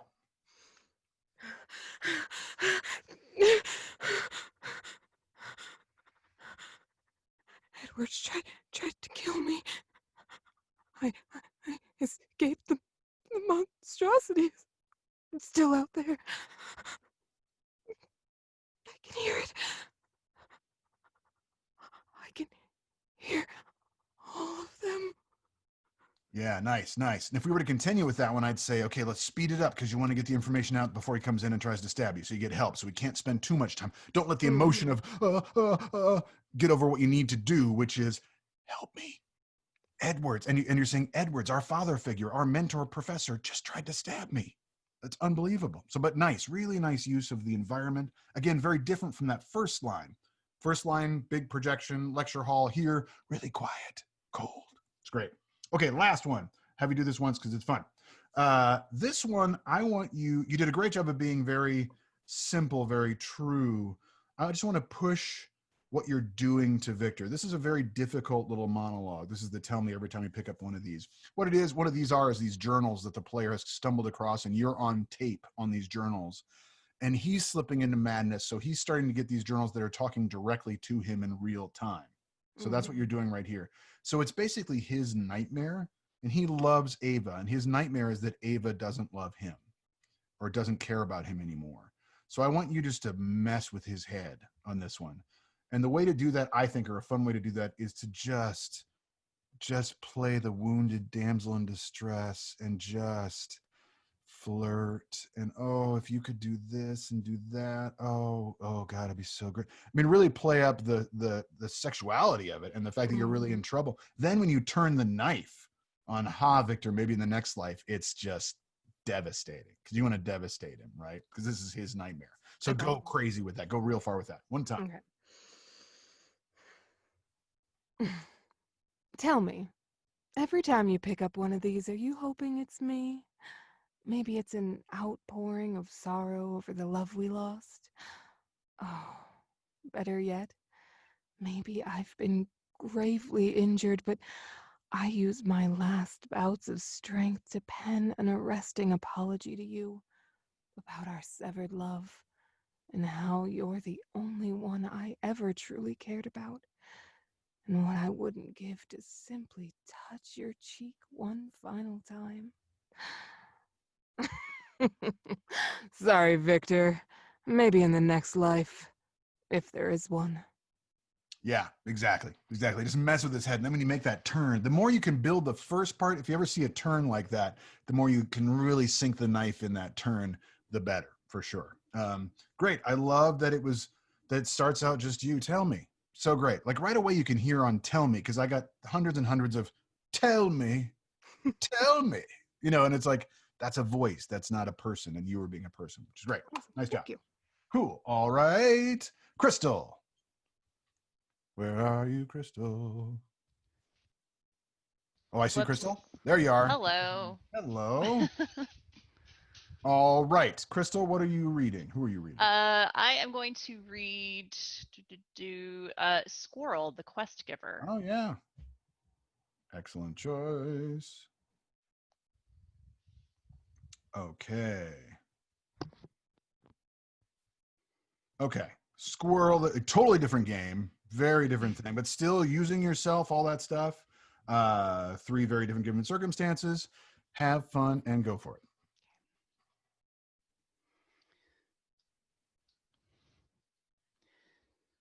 On the far side of the mountain range, there's a panther who swallowed a warrior whole. I heard he was delicious. It was last week that she was kidnapped. Or last month when she wandered off. Who's to say? I'm not saying another word about that old hag. She insulted my cooking when we were kids, and I never forget. Excellent. Very nice. You're all being very good today. You're not falling into huge traps that I'm used to hearing people fall into, which is good. a lot of people, when they see squirrel, there are a couple pieces of copy, and Lori, I'm looking at you because I call Lori Squirrel because she read this copy when I first did a workshop with Lori. She and I have done a workshop before, and so she'll remember this. Most people, when they see this copy, and if you look at it, you can see the art is very animation, looks very cartoon. The name is Squirrel. Everybody goes super animation squirrel with this, and so you get like, just like the crazy I talked about in the last piece, just craziness, right? You didn't do that. You stayed true to you. And right away, I can tell you, just with that simple trueness, you're ahead of a lot of people. And I encourage you all to have the courage to just do you when in doubt. We're gonna amp this up, because that's one thing I want to do with you, Crystal, is amp up the given circumstances to make you fight a little harder, and that'll activate it a little bit more. But the base level that you've got is really great. Love that. Love that. So have the courage. Don't leave here and then go, I'm still going to do a cool voice because I just feel like you have to. You don't have to. You just have to activate the choices of your normal self, and that'll help out. Great. But great. Okay, so squirrel is, it mentions here in the breakdown, and this is a video game tip, the character will be available in the outpost. Whenever you see things like outpost, what's another one that you see a lot? Basically, these are people that you visit to buy things from. Every video game has kind of like an area where you buy Quest stuff. hub. Yeah, quest hub, like your home area in Destiny. I know you can go to this home planet, you can buy weapons and stuff like that. And there are people that sell you those things. So you're a salesman. Whenever you see outpost, hub, whatever those are, you're a salesman. So you can right away find your motivation is going to be in selling something, either selling your wares, something that you make, or in her case, she's a quest giver, a guide, right? So she's selling her ability to give you quests to come with to be your guide. All right, so how do we make that super important? How do we make a salesman important? Well, we just amp up the given circumstances. We're on an island. This is the island game. We're starving. There's no tourism. There's no employment, really. I've got a family to feed. I have to get this job. Otherwise, we're going to starve. Everything needs to be life or death. So if you have a role that seems very like, oh, a salesman, or, oh, I'm a guide or a computer voice, make it life or death. So in this case, it's life or death. You've got to get this job. You've got to get this gig. No one ever comes by looking for a guide. And here comes this player looking for a guide. So when he comes by, I want you to picture this on this first line. He's walking by, he sees you in your tent, and you're like waving, and he just kind of walks right past. So you're going to stop him with this joke, this silly little panther joke. I want you to stop him with this joke just to get his attention so he can come close to you so you can really sell yourself and get the gig. Does that make sense? Yeah. Stop him with this joke. He's already walking past you. He's about 15 feet away, and he's walking further. Oh, hey, did you hear the news? On the far side of the mountain range, there's a panther who swallowed a warrior whole. I heard he was delicious. Good, yeah. But he's still walking away. So when you get to that end, you got to go a little faster. Okay, he's still walking. He's leaving. Yeah. So Okay. One more time. He's leaving. He's walking away. Okay. Sir, did you hear? On the side of the mountain range, there's a panther who swallowed a warrior whole. I heard he was delicious. Great. And see, there's a lot of character that came into that. Still using yourself because you're going for something. You're trying to get him to stop, to turn around. That's always a great motivator, by the way. If you're in a scene or trying to make something work, and you're like, why? I don't feel very motivated. I don't really have much. Have the other person in the scene walk away from you. And so you have to reach them. Wait the whole time. And that's a great example of that. And you did a great job. And I got squirrelness out of that, which you weren't, I don't think, intending to do, but you were fighting for something. So it made you kind of squirrel-like, which was great. Okay, so second section, that was great. You're talking about the land, the area you know so well, and you're talking about recent current events, and you're saying, yeah. No, she was kidnapped last month, and then the player's like, wait a minute, no, you said that was last week. Do you really know what you're doing? Should I hire you as a guide? And you got to save the gig. So play that off, play it off, keep the gig. It was last week when she was kidnapped, or last month when she wandered off. Who's to say? Yeah, keep that who's to say at the beginning though. It was this, it was this. I don't know. Okay. Again, if you make it too long, he's going to go, Okay, you're weird. I'm leaving. Bye. And he leaves. Oh, it was last week when she was kidnapped, or last month when she wandered off. Who's to say? Things happen. Yeah, nice.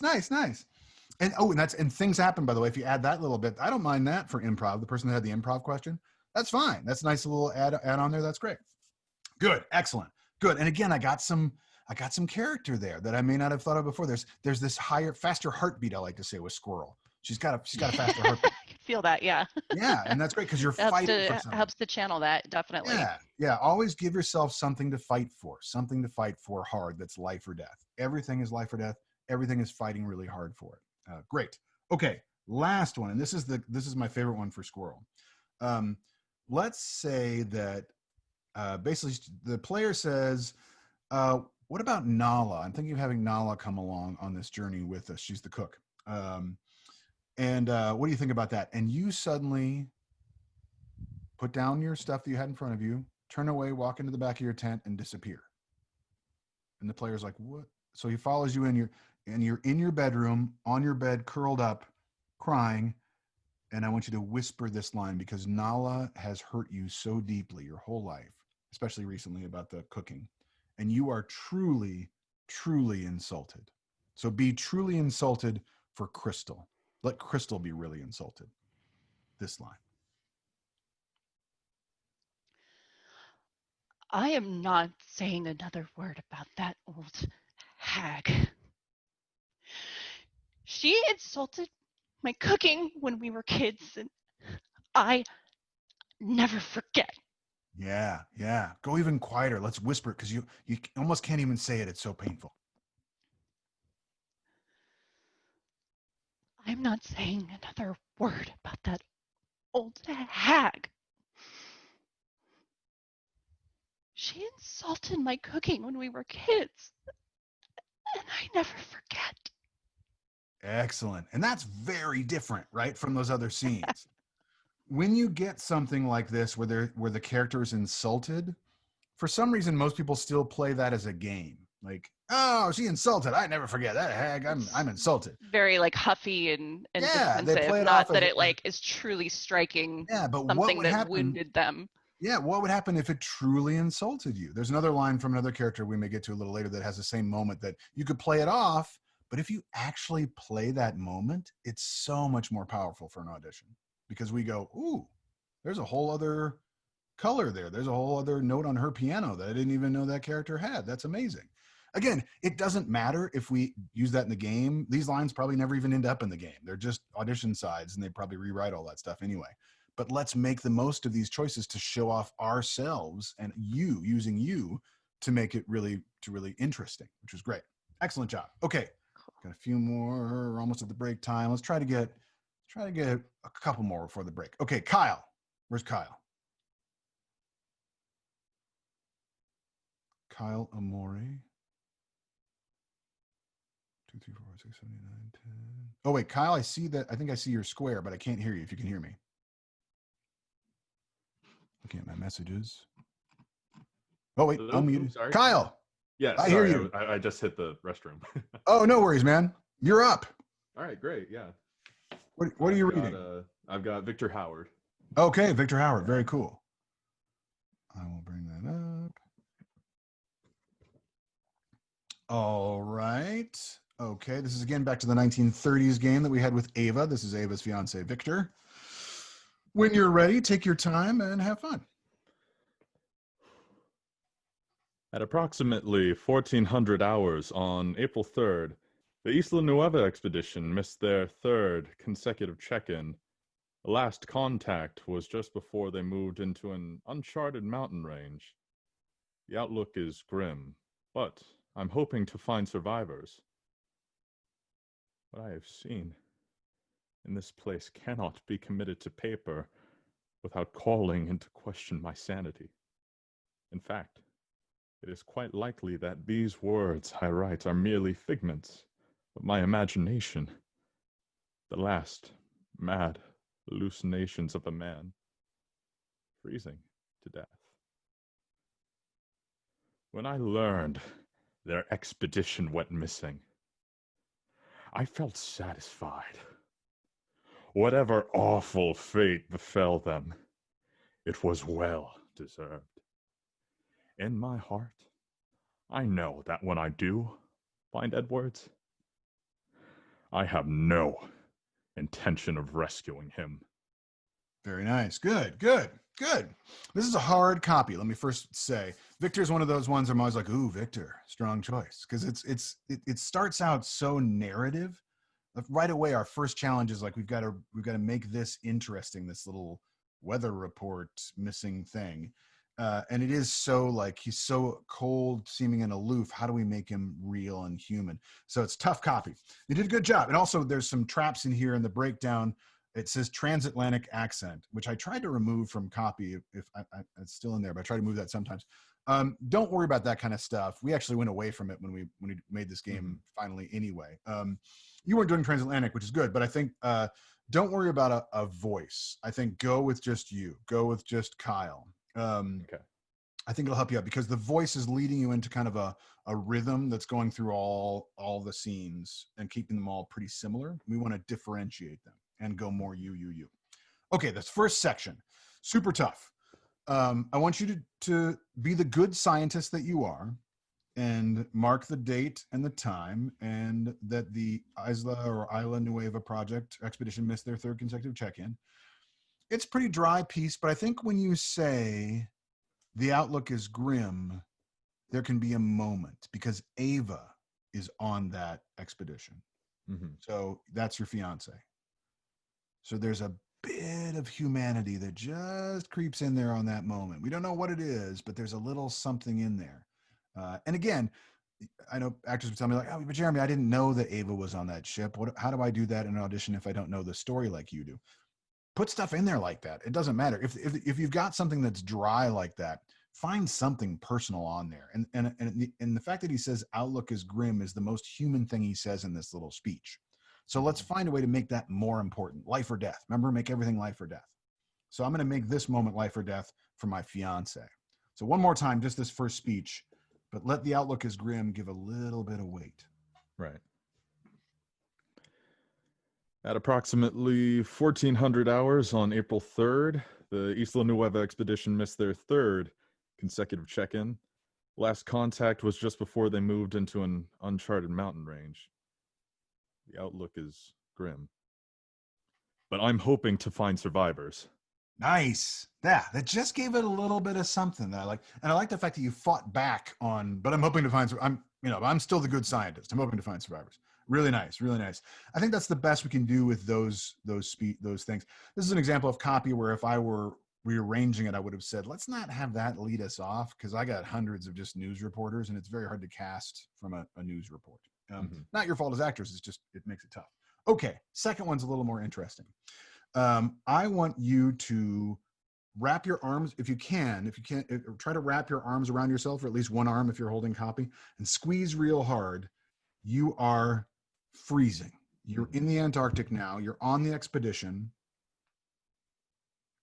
And you are freezing cold, and you've seen body parts of people in the expedition, not Ava, thank God yet, but body parts of some people. You've seen bits of what look like alien tentacles, and you're freezing. So you're starting to question, like, am I seeing this? Yeah, I'm in the Antarctic. It's very rough, but really squeeze yourself while you're doing it. Really add that physicality of cold. Go for it. What I've seen in this place cannot be committed to paper without calling into question my sanity. In fact, it is quite likely that these words, are merely figments of my imagination, the last mad hallucinations of a man freezing to death. Yeah, really interesting. And you went more into your naturalness, your natural voice on that. It forces you to, because you're actually being as physical as you can, and you're literally fighting yourself while you're talking, which is great. It's a great thing to do. Again, don't make yourself freezing for the sake of for nothing, just to do it sometime. But when things like that call for that, go for it. Find a physical outlet in the booth. Find a way to really push it. You'll find you can discover things. It sounded really good. Okay, last section. Okay, this section, I want you, what happens here, it says, speaking about a betrayal and how he plans to kill Edwards. Oh, and again, a bad thing that you didn't fall into the trap of. He has just about lost his mind at this point. Again, that same intern, I think, wrote this copy that really wanted to play crazy. And you didn't play crazy. That's great. Don't play crazy. Crazy people don't think they're crazy, right? Mm-hmm. But I want you to think about setting this in a scene that'll make the most help for you as an actor. Let's say you're in a bar with your best friend, and you've had 4 or 5 bourbons or whiskeys, and you're sharing a secret about Edwards. Edwards, again, was your father figure, your professor, everything, but you are now convinced that he has killed Ava. You keep talking to him on the radio, and you keep saying, where's Ava? Can I speak to Ava? And he's like, oh, yeah, you can speak to her another time. She's busy right now. Gotta go, bye. And so you're convinced that he's done something to her. And you are telling your closest friend, I don't think I'm going to rescue him. I think I'm going to kill him or let him die. Which is, again, coming from you, coming from Kyle, that's a heavy, heavy, heavy thing. But the bourbon's going to help you say it. Don't play drunk. Just play that it's allowing you to say this. So try that with that in mind. When I learned their expedition went missing, I felt satisfied. Whatever awful fate befell them, it was well deserved. In my heart, I know that when I do find Edwards, I have no intention of rescuing him. Awesome. Give me that last line, in my heart, one more time. Make it a secret that you can't even say very loud because it's the worst thing you've ever said about anybody. Lean into your best buddy and go, in my heart, just confess a secret. This is a confession. In my heart, I know that when I do find Edwards, I have no intention of rescuing him. Nice. Yeah, that was very different. And suddenly I'm drawn into Kyle. I'm like, oh, what's going on there? Interesting, right? And again, we may have no idea as the person listening to this, what you've got going on in your given circumstances. Doesn't matter. But what you just did was activate that little copy right there that seemed very sort of dry and reporting and made it something much more. And we definitely hear that and go, ooh, that's a B folder moment. What's that guy? That's a B folder. He's doing great acting. We don't know if we're right for the part, but that's all we can do, right? All right. Jem, what are you reading? Who are you reading, by the way? I'm copying Heather. I have Ava. Ava, nice. Let me grab Ava. And your Ava will be very different. Don't worry about that. Ava's very popular. Take your time with it. I think we're pretty much all here. Let's go for it. So go ahead, Jem. Take time, have fun, think about your given circumstances, and go for it. But Professor, I think Victor has a point. Revealing evidence to the public would help gain funding for further research.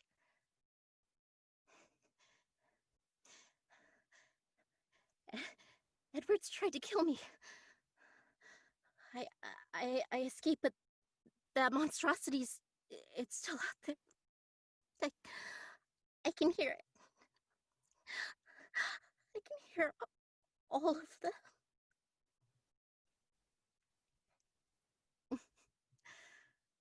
So, tell me, every time you pick up one of these, are you hoping it's me? Maybe it's an outpouring of sorrow for the love we lost? Oh, better yet, maybe I've been gravely injured, but I used my last bouts of strength to pen an arresting apology to you about our severed love, and how you're the only one I ever truly cared about, and what I wouldn't give to simply touch your cheek one final time. Sorry, Victor. Maybe in the next life, if there is one. Very nice. Also great. Yeah, didn't fall into any traps. I know you heard the other one that happened, but just it was your voice, which I thought was great.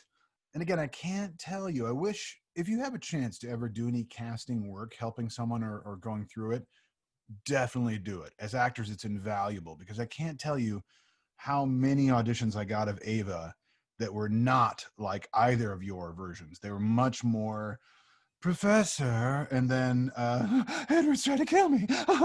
All that. I mean, you get so many of those that you start going next, next, and you got 100 more.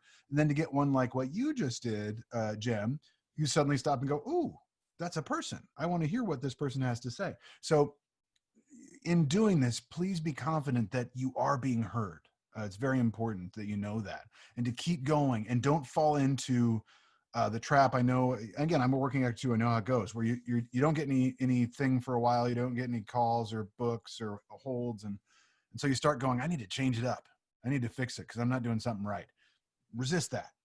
Keep doing the good work. Keep doing the good work. It will work out. It just takes time. Good. Excellent. The first part I thought you nailed really well. I love the properness of it. You put yourself in that felt like that same situation we talked about with the other actress, which is great. I want to start on the second and the third because they're more meaty. All right, and let's just mess around with it because we can.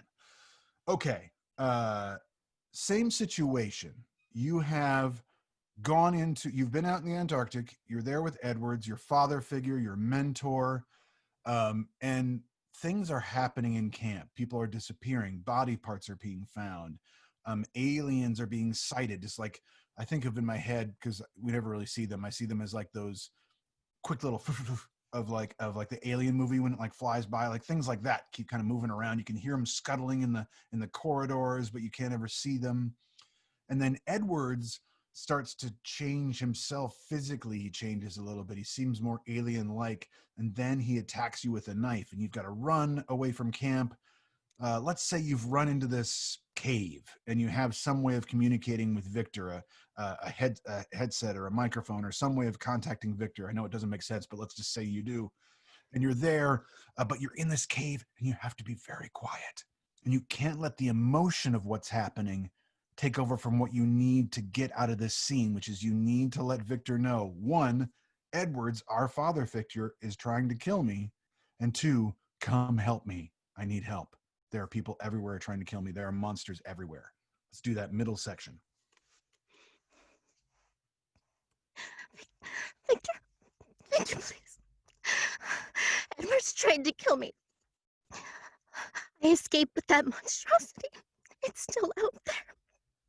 I can hear it. Please. I can hear all of them. Good. Give me one more time, but don't let the emotion become so strong that you can't communicate. Because if I were Victor, I'd be like, what? I can't understand you. What? What's that? What? I want to help you, but I don't know what you're saying. One more time. Victor, baby, please. Edward's tried to kill me. I escaped, but the monstrosity is still out there. I can hear them. I can hear them all. Nice. Good. Yeah, fight that. Yeah, no, it's good. And again, we've got that emotion, we've got that stuff happening, percolating, but we always remember our goal is communicating, right? Is getting at what do you want? You want Victor to come help you, to come save you. It's a good thing we can all tell each other while we're in high emotional scenes. Am I communicating what I need to communicate, or am I so upset by things that it's not being heard? You know what I mean? Because that's the goal, is being heard. So good. Okay. All right, last section. Take your time with this section. You did a great job when you did it before. I think you've got the essence of it down. I would just push the nightmare part before you get to the knife turn even more. Really flirt with the damsel in distress. Really make that important to this man. You know, like, oh, wouldn't it be great if I was like this? And oh, and you could touch my cheek just one more time. You know, really take your time, paint the picture of the damsel in distress, so then you can really turn the knife at the end. Try it one time.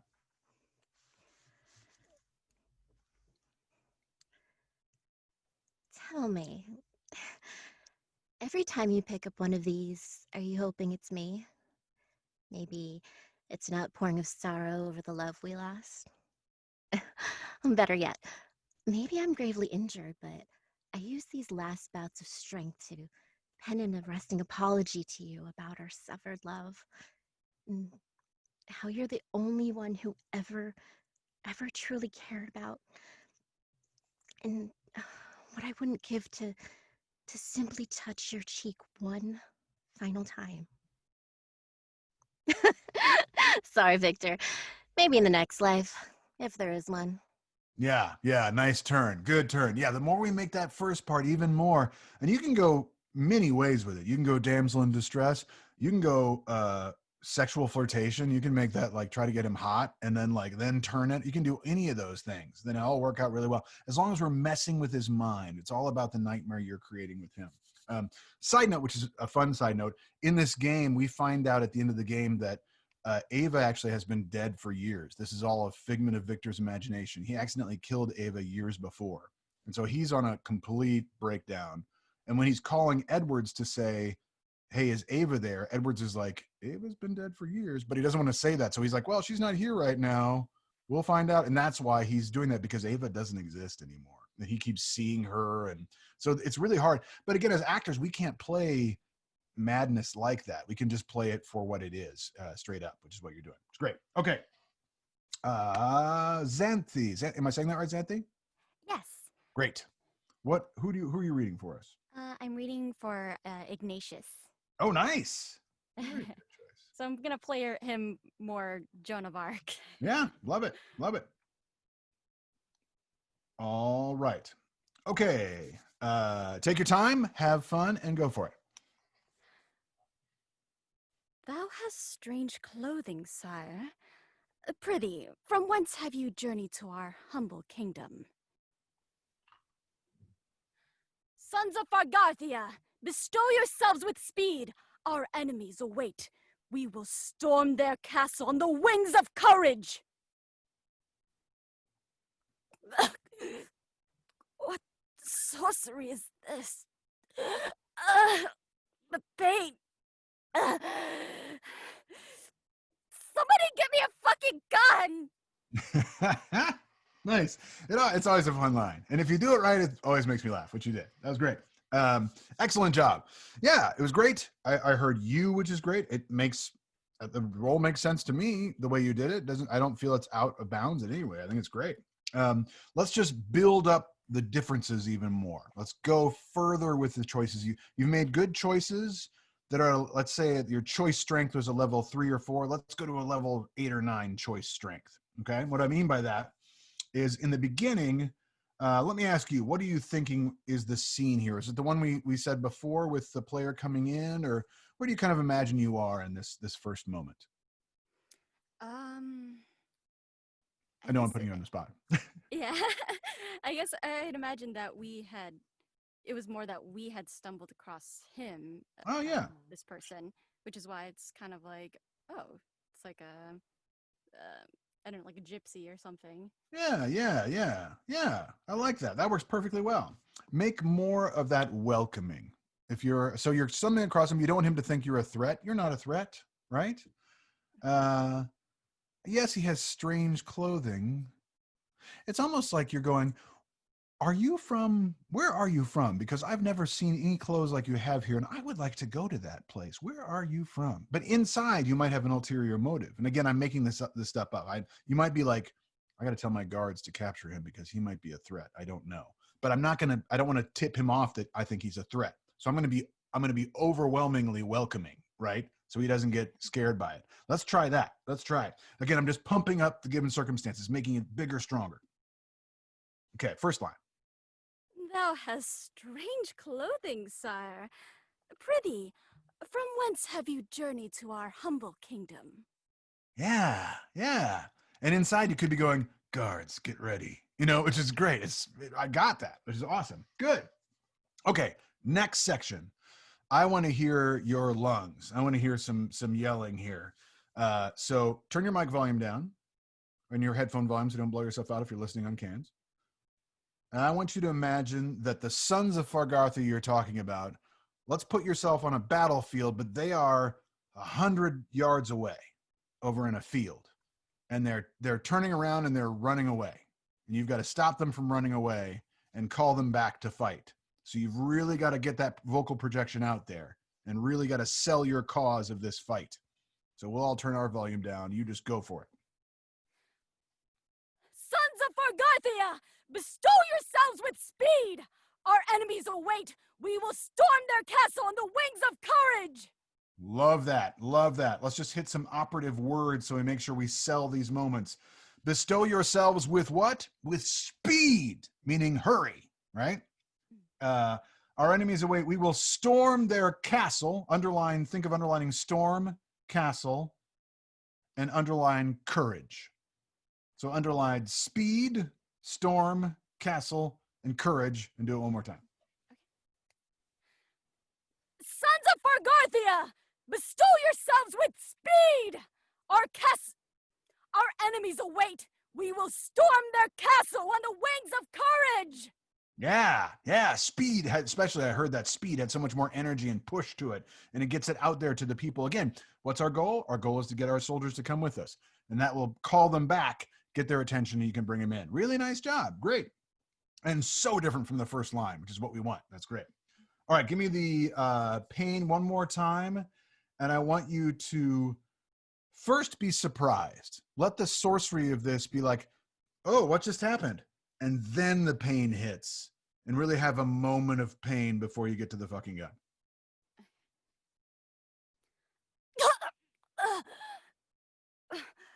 What sorcery is this? The pain.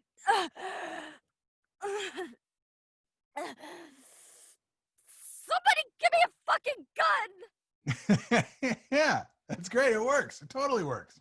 And I totally buy you in that role. Great job. Really nice. Really nice. You guys are all doing a great job. All right. That is, I believe, everybody doing one round, right? Has everybody gone once? Yes, it says no one is saying, I didn't go. So make sure I'm going by my list. All right, great. Let's do the second round. It's going to go faster. I'm going to give less notes. We're going to do less times again. I might give you a little quick pickup thing, but not a whole piece again. So think of what we just did and really put that in there. Make big choices using yourself. When in doubt, use you, but make big choices with it. Make those given circumstances, life or death, and go for it. All right. I'm just going to go down the roll again, and we'll just start it out with Will. Okay. All right. What do you got, Will? What's your next copy? Is it Kaya? K-A? Oh, yeah. Ka-ah. Ka-ah. Ka-ah. Yes. Good side. I give up. Stop chasing me. You want the gems? You just had to ask. But first, talk to me, men. Attack! Oh, did you fall into a hole? Who would have put that there, I wonder? Some deviously inventive and crafty fighter, I assume. Kaula's life will be avenged. You will die for sullying the ground you walk on. Nice. Very nice. The choice of dialect works. Whenever someone wants to use a dialect, I always have a little bit of hesitancy because I go, make sure it's not overtaking things, make sure it's appropriate, and make sure you can do it well. That's a big one. Obviously, if someone in an audition copy says, must be Jamaican or island or whatever we're saying here, then yeah, you got to do it. But if they say anything other than that, don't feel you have to do a dialect if you can't do it well. Now, Will, you do that dialect very well, so I have no problem with that. It sounds good, sounds consistent. I'm not thrown by it. That said, make sure you're reaching past that to make the scenes real and really going moment to moment, believable, grounded behavior in the scenes, which you were doing, but I think we can go further with it. Okay. I think, I'm not going to go through the whole thing, but this first line, I always use this one as an example because it's the first line says, I give up, stop chasing me. So you've really got to give up and get him to stop chasing you. In other words, there's a difference between I give up, stop chasing me, and I give up, stop chasing me, right? You're really stopping them. You've got to stop them. And I always think like, okay, the player is chasing you with a sword. He's going to run you through if you don't stop him. You've got men behind you, behind this big cliff wall, say, behind you. But you've got to stop him from killing you before you can let them come out and get him. Right. So really stop him on I give up, stop chasing me. Then I want you to buy a little time. You want the gems, you just had to ask. And then let's say during that moment, he's putting his sword down a little bit. Once you see that sword come down, and again, now I'm playing with the other person in the scene, Then you can call your men out from behind the rock because they can get to him before you're killed. Does that make sense, Will? Perfect sense. Yeah, give me that line with those intentions. I give up. Stop chasing me. You want the gems.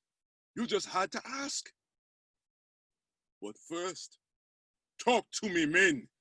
Attack! Yeah, good. Yeah, better. It had moments in it this time. It wasn't just a quick run of lines, which is great. Good. Last line I'm gonna have you do real quick. This is also, by the way, a common thing is that the last line is I call it the big money shot. If it were a film, it would be the close up. If you were in a theater play, it would be like the big spotlight moment on you. It's the big avenged line. And I think as truthfully and honestly as you can do it, the better in an audition. And you can make the distance not that far. It doesn't have to be yelly, even if it's an exclamation point. I want you to try this one, Will, that the player has just murdered Kaula, who is your mother figure, basically your mother, in front of you.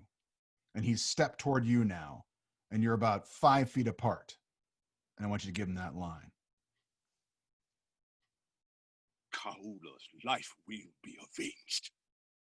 You will die for sullying the ground you walk on. Yeah. And if we had time, I'd even go further. More will. The dialect's great, but don't lose. This is one of those lines you could work on for a year as an actor to make it as truthfully as possible. I mean, how heavy does it have to be able to say, you will die for sullying the ground you walk on? My mother's life will be avenged. Those are lines you can work on forever. How can I go deeper? How can I be more me? And then the added challenge of keeping the dialect. This is a great acting challenge. So yeah, we don't have time to do that right now, but that's great, Will. And going further with that, really finding, once you find those real quiet moments of honesty and just simple, you will die for sullying the ground you walk on.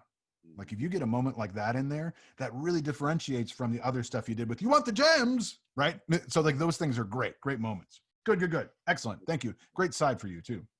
Okay, Catherine. We are virtually clapping, by the way. I love that. I hope everybody knows that I'm seeing some of you clap when someone's done. No, you're getting applause when you probably can't see it, but you are. Yeah, I don't think we all see it. Yeah. No, you don't. But you know that you're being applauded. It's very nice work. Okay, Catherine, what is your second copy? Nala. Nala, very nice. Okay,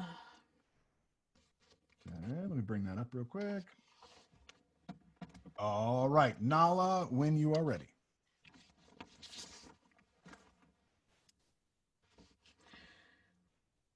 Going out like that? Oh, no, dear. That won't do. I have a little something here that will fix you up. Toadwort does the job. Lizard breath, raven's blood, mushroom cap, stick of mud. Soup, son! If I could only find my hat, I'd be ready. Where's that old thing? Oh! I'm holding it. Nice. Very nice. Okay. Nala, and I know Lori's going to back me up in this because she's been in a workshop before. Nala is the hardest copy I have. It's the most trap. No, you did beautifully. You did a great job. You did not fall into the traps, which almost never happens. I don't know if you guys can see this copy.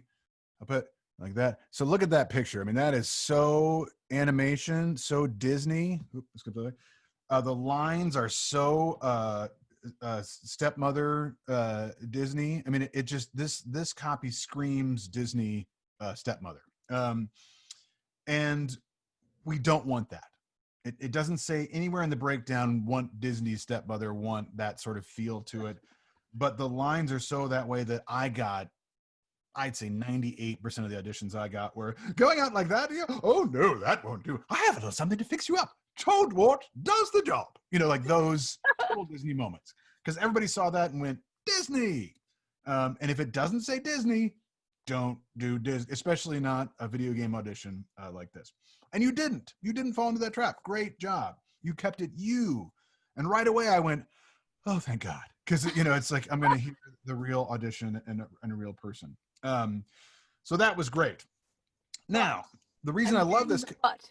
What's it? No. The reason I think for you, I would just say, let's just go further with it. I think you have a great base to start from, which again, almost no one does with this copy. And then now we can build on it. Because the other trick with Nala and why I would use, like if I had to choose like 2 or 3 pieces of copy I could take to a workshop, Nala would be one of them, because it's a great example of what not to do if you fall into the trap of Disney, and also a great challenge of making these lines have motivation, have a reason for saying them. Why is she singing this song? What does Toadwort have to do with what she wants? And the key again is that she's a character in the outpost. She's a salesman. She's selling something.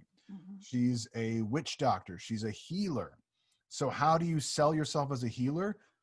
You practice your craft on, let's say the player comes by and he's got an injury on he's got a sliced arm that's bleeding a little bit, that needs some assistance. Right away, you've got something to fix. Going out like that deer? Oh, no. Wait, hold on. Then you get the Toadwort, you put it on that, it stops the bleeding, also will stop any infection. Toadwort does the job. And then he's going to say, hey, you know what? We need a medic. Do you want to come with us on our journey? We can pay you. I mean, that's how you get the job. And again, why are we motivating the outpost? A salesman? Because we're starving. We've got family at home that needs to be fed. We have to get this job, right? Serious things that help motivate what seems like a very non-serious character. But we need that underneath it for all that stuff. That's great. Really quick, give me going out like that with the scenario I just gave you in mind. He walks by, he's got the cut, he needs help, and you got to sell yourself and sell yourself as a healer.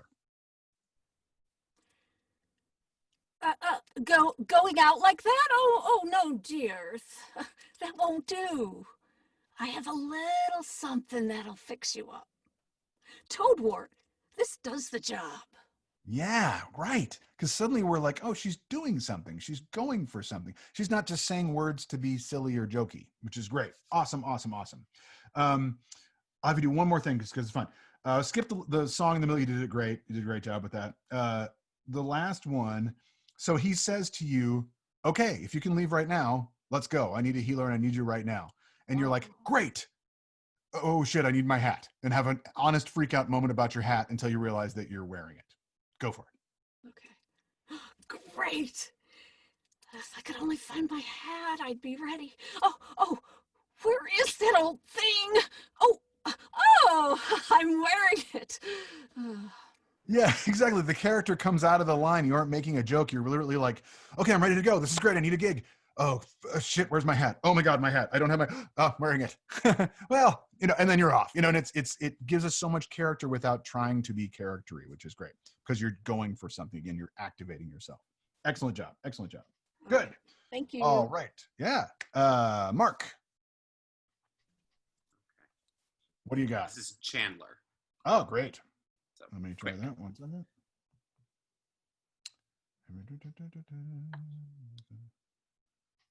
Go for it. I'm ready. Hey! Thou shalt not blaspheme in this hall! Do you wish to swear fealty to the king? Proceed to the altar. Do you swear by the old gods and the new to serve King Ignatius? Great. This is another copy, by the way, that I would bring if I could only choose a few, because it's a great example of like committing to your objectives, to committing to what you want, to really striving for, because the lines are really short too, so you can really dig in and take your time with them. Good. This part also is, and you fell into it a little bit, but not much, the trap of playing the nerd. There's a little bit of nerd in there. Yeah, it's like, how much of that do you share? Yeah, I would say, let's try this. Try instead of the nerd coming out in the voice, let's let his intentions being so serious that's what makes that happen, not a vocal thing, okay? Or a change in nasal or anything like that. Okay. The breakdown is very funny. I don't know if you saw it. It says like 20, pale, skinny, plays as an elf, spent years learning how to read and write proper Elvish, wears rubber elf ears in public at his job at an independent coffee shop. He's that kind of guy. But again, we don't want to fall into the trap of just kind of, oh, God, I'm a nerd, and and you weren't doing that, but all that kind of stuff. We want to just play the intentions, because again, that's going to separate you from all the nerd auditions I'm going to get, because I'm going to get hundreds of bad nerd auditions.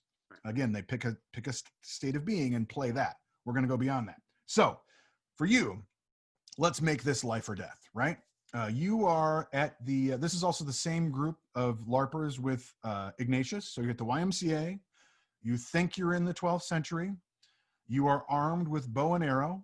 You have killed people before with it. You've killed zombies, and you've killed bad looters and stuff that have tried to break in and take your stuff and kill you. I mean, again, this is a survival game. Yeah. Dark stuff happens, you know, so you are very much on your guard. And then this guy breaks in, or seems to break in, appears out of nowhere. He looks at you and sees your outfits, and you go, and you say, hey, and he says, Jesus. And you don't say that word in this temple. You take that very seriously. So that's where thou shalt not blaspheme in this hall comes from. I want you to load your crossbow or your bow, Yeah. and I want you to shout this out. He's about 100 yards away, and I want you to put him in his place, as deadly serious as you can. Go for it. Lower my mic a little bit. Halt! Thou shalt not blaspheme in this hall. Yeah, right. And it's, the more serious we get, the better. You know, thou shalt not blaspheme in this hall. No, you know, you are really upset by it, and that strength that you are so offended really makes us then on the outside of it go, dude, what is that guy's problem? But you don't have that. You know what I mean? You're in it. It's great, really nice. Okay, second section. So you've got him. You run up to him. You get your sword on him. You got your sword right to his neck. And again, there's real threats in this game. Yeah. If he doesn't swear fealty meaning allegiance to your gang, join your gang, you're gonna run him through with the sword. You've done it before. You know, people have said, no, and then they try to shake around and try to kill you. You're gonna kill him.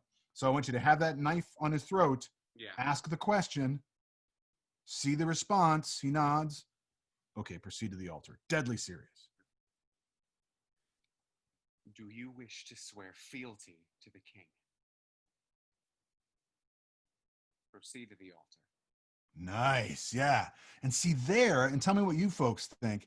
I get more of like the nerdiness in that line and in that sort of super like intense into it than I did with the Dazel kind of stuff that he had going before. It's more interesting to me because it's in the scene, it's in the moment, which is great. Okay, last thing, just because I love it's short copy. I want you to read this last section. This is now the ceremony of bringing him into your gang, right? And you're at the altar. You're with the player. You make him kneel, and I want you to treat this as if you're reading a Bible verse. This is so solemn and important. Do you swear by the old gods and the new to serve King Ignatius? Yeah, great. See, I buy this guy. I want to spend time with this guy. And it makes it more fun that he's got elf ears. Visually, he may look ridiculous, but we're playing him straight. And all the other colors of who we think about him come out because our intentions are so strong, right? Big choices, going for those choices. Great job. Yeah, that's where that role, that's what differentiates the guy that got cast in that role and everybody else that did and you didn't do it as much, but the nerdy voice stuff, which I got a lot of. Great stuff. Okay, now we are on to Lori. Coincidentally, Ignatius. Ooh, nice. More Brienne of Tarth, I think. That's okay. When you are ready, I am ready. Thou hast strange clothing, sire. Prithee, from whence have you journeyed to our humble kingdom? Sons of Argathia, bestow yourselves with speed. Our enemies await, and we will storm their castle on the wings of courage! Ah, what sorcery is this? Ah, the pain! Somebody get me a fucking gun. Nice, good. This is fun. I haven't done the Ignatius this many times in a row, and it's great because we can really play around with it. Good. I like that you're invested in what's going on and not just the character, which is great. The second section you nailed. That's one of those sections you just got to go for it, I think. And the Sons of Fargarthia moment, it's a Henry V, Shakespeare, like I said, moment. You nailed it. Great job. We don't need to go back to that. I just want to play with it to differentiate different, how we can make given circumstances change things. This first line, let's just do the first line. And we've done it welcoming and with a glass of mead on the throne. We've done it where they've come across you. And again, we're trying to be as welcoming as possible. I want you now to think of him as a threat. And you are asking as a king, what are you doing here and why are you dressed funny? Okay. Try that out. Just as Lori. I know. Okay, I'm not LARPing. Well, no, you're LARPing, but I want you to use yourself and be very serious. Right. You're still Ignatius, but you're Ignatius asking a serious question. Thou hast strange clothing, sire. Prithee, from whence have you journeyed to our kingdom? Yeah. And let's go with that again. You're in control, though, so let's raise projection a little bit. You're still the king, and you're in charge. You've got guards all around you and him, so you are not under threat at all. But you have to be wary of this guy. Maybe he's got a band of other people outside that are going to come try to crash your gates. So be a bit more in control, but also ask the question very seriously. Try it. Thou hast strange clothing, sire. Prithee, from whence have you journeyed to our humble kingdom? Great. We can do it one more time. Take your time with it. Take more time and you got it. Thou hast strange clothing, sire. Prithee, from whence have you journeyed to our humble kingdom? Yeah, nice. Interesting. Different take on that. But I like that because if I'm the auditioner, I go, well, no one's done it like that, but it's believable. And it makes sense that he would say that now that I think about it. So that's great. That's just a different way to go about it. And I just wanted to play around because you nailed all the other stuff and did it great. And you're all doing a great job with not falling into those traps. So great stuff. Thank you. Okay. Joey. Okay. I had Chandler. Chandler, yes. Okay. All right. When you are ready. Thou shalt not blaspheme in this hall! Do you wish to swear fealty to the king? Proceed to the altar. Do you swear by the old gods and the new to serve King Ignatius? Good. That's interesting. I kind of got a feel that you had a way you were doing it before, but hearing the other guy do it and like bringing it down and committing has influenced what you're doing a little differently. But there's elements of the guy still there from before a little bit. Yeah, no, that's great. That's great. I think let's let that guy go a little bit. The one that says Ignatius, and I'm exaggerating, but there's a little bit of this that you're doing. I don't think we need it. I think we can be more just here. It'll still work. It'll still show intention, and you can still have a sense of character. As we're discovering with all these, the character comes out of the situation more than you imagine. Have I mentioned illusion of character yet to you or in the webinar? Okay. I don't think. Yeah, this is a term I use a lot. I didn't make it up. It's an older theater term. But basically, the illusion of character is that when we are on stage, on set, on a microphone, it works great on stage because it makes sense with the lights and everything else. We've got a costume on, or in a film, this makes sense too. Film, we got a costume on, we've got lights a certain way, there's music happening. We're in this, if it's set in the Antarctic, we're in the Antarctic. Everything is going for you to make this character happen. The actor comes out and says whatever they say as themselves, using themselves. We as an audience buy the illusion of character. We buy the character there because everything else is set up for you. We, the actor, don't have to provide or feed on the character part of it because that's there. That's already happening.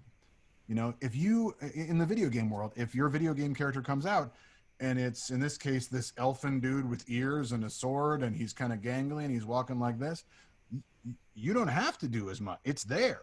And if you just speak in a way that's true to you and really going for something and that voice fits that art, we don't need to push everything else. The illusion of character is there.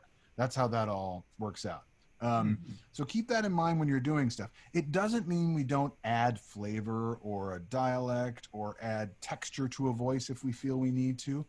Those things can certainly happen and will certainly happen. But we just want to make sure we're coming from a true active us place. And the other stuff is going to happen around you and make it all work. That make sense? Yeah. Yeah. So again, it all comes back to trusting yourself, but trust yourself. It's all going to work out that way. So for you, for this speech, I want to do just a couple things. I want you to respond to me. I'm going to be the player walking in. I'm going to blaspheme, and I want you to be completely offended by that blasphemation, if that's even a word. And then I want you to give me that first line at bow point and shut me up. Okay? You ready? So respond to me. Here I walk in. Jesus. Hey, thou shalt not blaspheme in this hall. Yeah, good. More active. You pointed me out. And you're right there. Good. So I want you now to work with the scene with me again. This next one here. You've got me under sword point. Ask the question, do I swear fealty? Get the response. Literally look at me. I'll respond to you. Then you can say the next line, okay? Mm-hmm. Do you wish to swear fealty to the king? Okay. Proceed to the altar. Yeah, because I might say, what's that? No, I don't think so. And, right? And you kill. So you're looking for that response, working with that other person in the scene. And your voice came down in a really nice way. And again, microphones are our friend. They'll pick up all that stuff. And it really worked really well. Good. Excellent. Give me the last line. As solemn and simple as Joey can. Solemn and simple Joey. Don't add anything. Do you swear by the old gods and the new to serve King Ignatius? Yeah, I love that. I listened to that and I heard everything more that time than the first time. Don't be afraid to go there too, and just try that out. Excellent job. Really great stuff. Good. All right, next we've got Heather. Yes, virtual clapping. We're all clapping. Okay. I'm doing, I think it's Kai, Kai. Oh, is it a male or female? Female. It's the female version of the one Will did first, I think. Oh, Kai Mora. Yeah. Totally. Great choice. All right, when you are ready.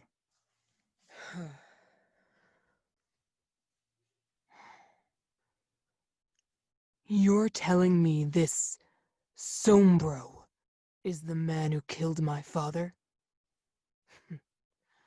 That's all I need to know. Tell me this, old man! What is this spirit that surrounds me? Why does it nuisance me so? Sombro! I am here! Nowhere left to hide! Bokor has told me of your treachery. Now is time for retribution. Hasa! Kamata! Mukaha! That's awesome. Really nice. Really active, strong choices. Right off the bat, the second line, like when you first started, I was like, oh, that's pretty big. And then I'm like, oh no, that makes perfect sense. That's great. That's just, I could tell you put it somewhere and you were reacting to where you put it, which is really great. Side note, I laugh every time I hear the attack combo yells because my good buddy Dwight in the audio department of Insomniac Games, he's Hawaiian. And we were like, hey, we need some, he kind of made up this language that's sort of Polynesian. I think we called it Dwightonesian or something. And he created these words to like make, so every time I hear like these made up Dwight words of attack, I always think of my Hawaiian friend Dwight and I start laughing. So just a funny little side note. Great, excellent. Yeah, I could hear choices. I could hear you responding to choices. I could hear you using yourself. All that stuff sounds great. B folder stuff for sure. Okay, let me just do this last line as kind of a fun change. Mm-hmm. This is just an exercise because we can play around. The Sombro, I'm here for you. I want you, we did it where you're in a battlefield. We did it where it's far away and you're trying to scare him. I think we did that with Will. Let's do it close up. You are right. Your nose is an inch from his nose. and he has just killed a bunch of your soldiers. You've killed a bunch of his, and you've walked right up to him. You're staring at each other, mano, whatever. You're right there. And I want you to say this line, the same intensity, but without projection. Okay.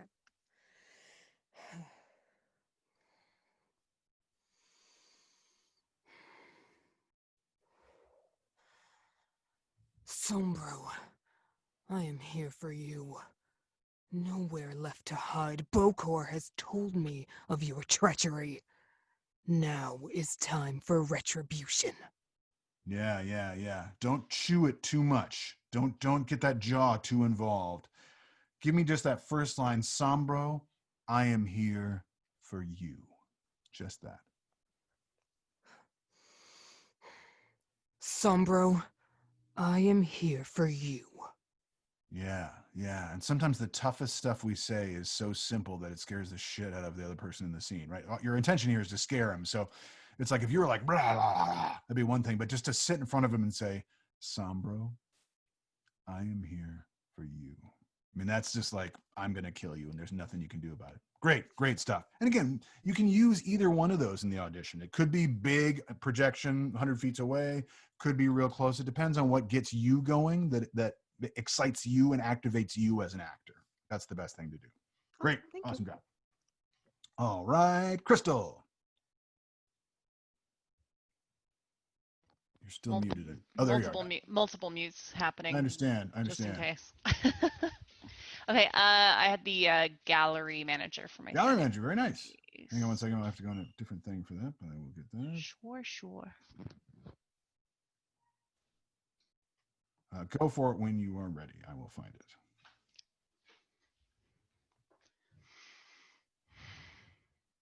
Now, this exquisite piece exemplifies the traditional Tarashikomi puddled ink effect. Notice the intricate silver inlay on this ceremonial tea set. Miss Weston, I believe there's some confusion as to your purpose here.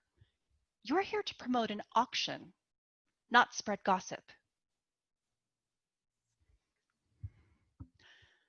Hello, Craig. Funny you should call. I sound unhappy because I am unhappy, Craig. Because the reporter you sent is clearly not working the puff piece we agreed upon. No, she's here now. Exactly what I said. She's here right now. What do you mean he had to reschedule? She said she was your girl. If she's not your reporter, who is she, Craig? Who's in my auction house? Oh my God.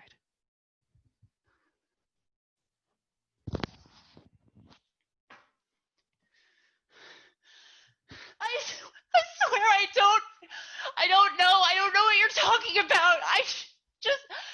I sell art. You have to believe me. That was great. I love the last part, especially because she went from being this like expert, super in control woman to being like this college kid that is way in over her head, you know, which is a great sort of thing that you weren't trying for. It really was an interesting thing. Very human, really great. Awesome. And you obviously had heard her earlier notes in this role and did a great job of taking those notes. Excellent job. Let's just do the first part to play around with it once, just that first line. You did great. I just want to go further with it. And the way to do that is to really get into the art, really take your time showing that puddle to ink effect. You know, just look how beautiful, you know, we've all been to museums where people are really into it, you know, and allow yourself just to love your job. And then when Miss Weston has asked you again for the third time a question about something that's not appropriate, really, and you were definitely doing it, but I just want to hear you just even go further with it. Just like, Miss Weston, you know, shut her up, give her a little bam, like a smack on the hand is what you're doing there. And be in control. But first, I want you to love that art. Just that first line. Now, look here. This exquisite piece exemplifies the traditional Tarashikomi puddled ink effect. If you look here, notice the intricate silver inlay on the ceremonial tea set. Miss Weston, I believe there's some confusion as to your purpose here. You're here to promote an auction, not spread gossip. Yeah, that was great. I loved the taking your time with it in the beginning. Just look at that. And it's almost like you could Check out this sexy art. so great. Freaking love art. Yeah, I love it. Again, and know as an actor that 80% of the auditions are, oh, look at this, you know, and also people get hung up on pronunciation of thing. Tara Shikomi and things like that. Don't worry about pronunciation. We never do as getting auditions. If you mispronounce something, we don't care. Just sell it. Like, if it's sometimes they're made up words that you won't know the pronunciation for. Just go for it. Make it sell it how you want it, and we'll get it.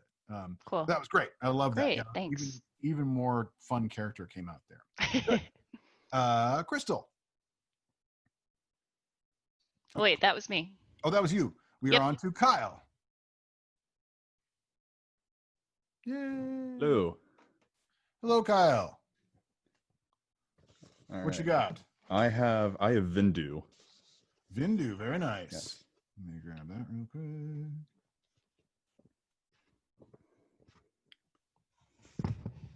See if I can balance this on here. That's not going to work. Oh, Hey, you! Get out of my dig site! Important work here! And if you touch my stuff, I'll kill you. This is malarkey, cursed amulet my ass, and I'm stuck helping you. Malarkey! There's no way you'll be able to survive making that trek. Might as well get comfy in this cursed afterlife. Good, excellent. Vindu's great, and he's more difficult than people imagine. And you did a great job. You didn't fall into the traps again of Vindu, I don't think. And you made him active and not just being attitude. Because the sort of big trap of Vindu is people are like, oh, okay, they see the art. He's a big dude with a gun. He says malarkey. He's yelling a lot. I'll just be a yelly, loudmouth, jerky guy. And they'll do yelly, loudmouth, jerky guy for 3 lines in a row. And then they've got 10 auditions to do that night. I'll get those. You go deeper than that, and you find out, why am I saying this? Who am I talking to? And I got that from what you're doing, which is great. Great. Let's keep that going. I just want to pick up one thing. I thought the first line especially, you did great because you made the threat a threat. Most people that do that line just make it kind of a joke. If you touch my stuff, I'll kill you. But I think you really said, I'll kill you. And you will. Again, put yourself in the world. Really go there. If they're saying they'll kill you, let's say he's killed other people that have tried to get into his dig site. He's looking for artifacts. He's doing serious stuff. You're really threatening them, which you did. So I'm not going to go back on that one. I do want to do this as malarkey. So basically, this cursed amulet business is that he's had an amulet that had his kind of soul in it, and it gets stolen by these evil bad people, and they've taken it up on this mountain. And now he's kind of a spirit that has to follow the main player until they get the amulet back. That's what he's talking about, that cursed afterlife. I know this is weird game stuff. It's difficult to kind of figure out on your own, but just to give you something to change this line and play with it. Mm-hmm. So you are pissed off that you are now stuck helping the player until you get to this mountain and find it. But the only curse word you know is malarkey. You would like to say many other curse words, but the only thing you can say is malarkey. So let that frustration be there. Want to say different words, but only say the word you know. Mm-hmm. Just that second line. Did it work well? Did you think when I was talking to myself, or should I be talking to the player? Either way, your choice. Your choice.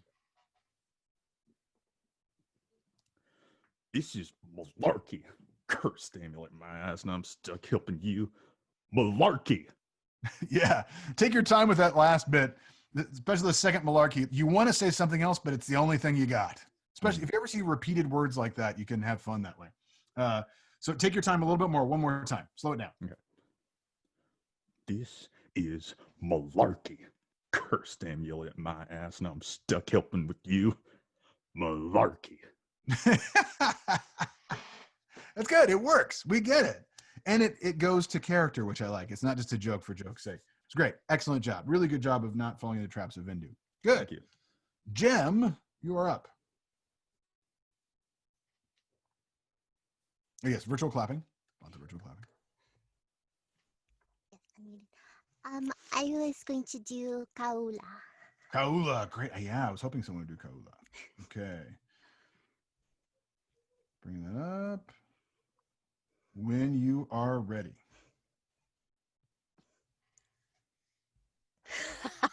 Trespassers, suffer the wrath of the cult of bones. Ah, you are strong, warrior, but your slow wit is no match for the powers of Kaula. Your soul is mine. Can you feel my fingers on your spine? Can you feel the chill? You are mine now, warrior. You are in my grasp. Cool. Interesting. At first, when you started, I was like, oh, okay, I don't know if the dialect, because almost everybody has a dialect for this piece. I think it's because the picture, you can see it, she's from, I think it's from Pirates of the Caribbean. They took this picture, but it looks like a sort of island Jamaican witch priestess kind of thing. So most people want to throw a dialect on there. You don't need to. You certainly don't need to, but you did. And at first I was like, I'm trying to figure that out. But then it became toward the end, you were using yourself more, using the words more, and the dialect became more, it just worked better for it. You know what I mean? That last line I thought was really great. And I can't tell what dialect it is, but it doesn't really matter. Do you It's want to just know? there. Yeah, what is it?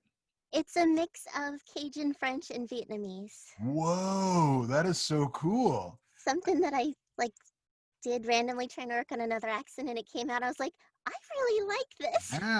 Yeah. And again, we don't have to know. Like, as long as it's consistent and it's not leading the performance, which you were a little bit at the beginning, but then by the end, you were more into you, and then it worked. It was just extra flavor, let's say. It's great. Okay.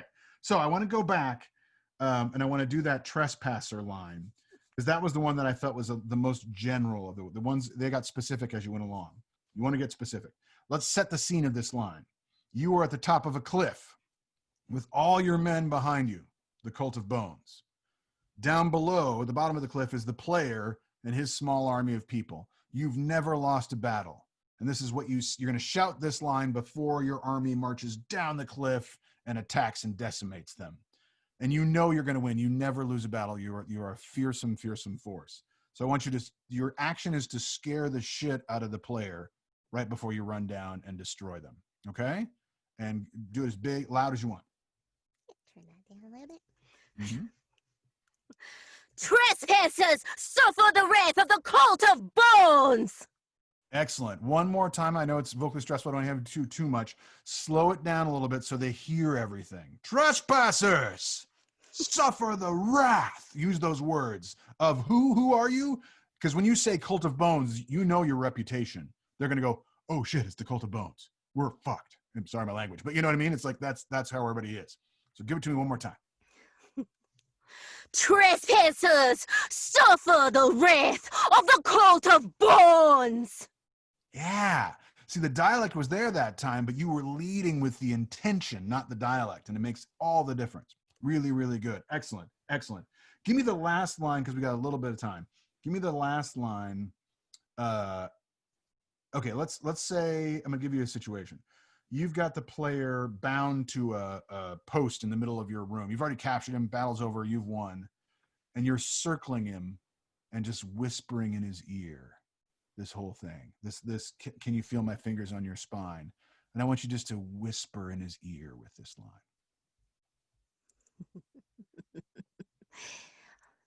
Can you feel my fingers on your spine?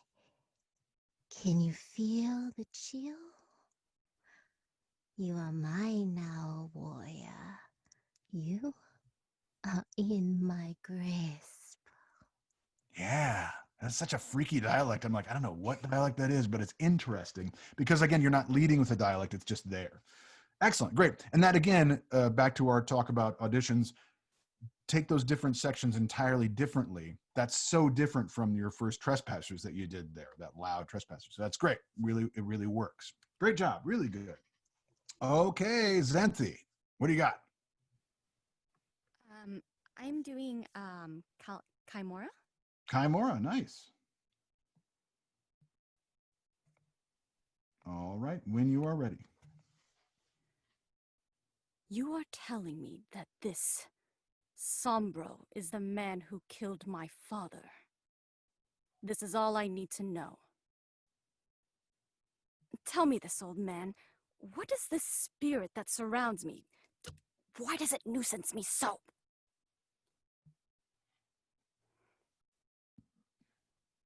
Sombro! I am here for you. Nowhere left for you to hide. Bakor has told me of your treachery. Now it is time for retribution. Hatsa! Kamate! Buka'a! Excellent. Very nice. Perfect example of the again, this illusion of character.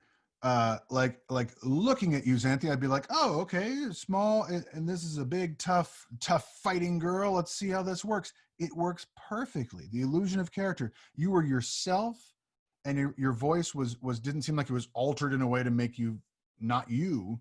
But I thought, and you tell me, everybody else, it fit that role perfectly. I totally bought that she was a badass fighter, completely, which is great. You can do those things. That's awesome.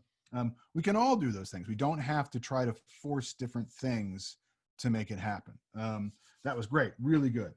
Really great job, again, of not falling into the traps of playing a state of being. I felt you were actually asking those questions. I liked that you had the distance and projection for Sombro. I'm here for you, for sure. That's the line I want to do again, though, and this is just for fun because you're nailing it. Sombro, I am here for you. This is, again, one of those lines we could work on for days. Just like, how true can you get this line? Imagine yourself, if you were actually confronting the killer of your father and you had to threaten him in a way that he wouldn't even put up a fight, how would you say this? How truthfully would you say this line? And I want you to try this, Xanthi. I want you to try, don't worry about not to even worry about character, but drop all character, just Xanthi. You're confronting the killer of your father. You have these words as weapons. Use them. Sombro, I am here for you. Nowhere left for you to hide. Bakor has told me of your treachery. Now is time for retribution. Very nice, very nice. I want you to go one more time, and I want you to say each line, give more breath between the lines. Say the line, wait for his reaction. Say the next line, wait for his reaction. Then say the last line. Try that.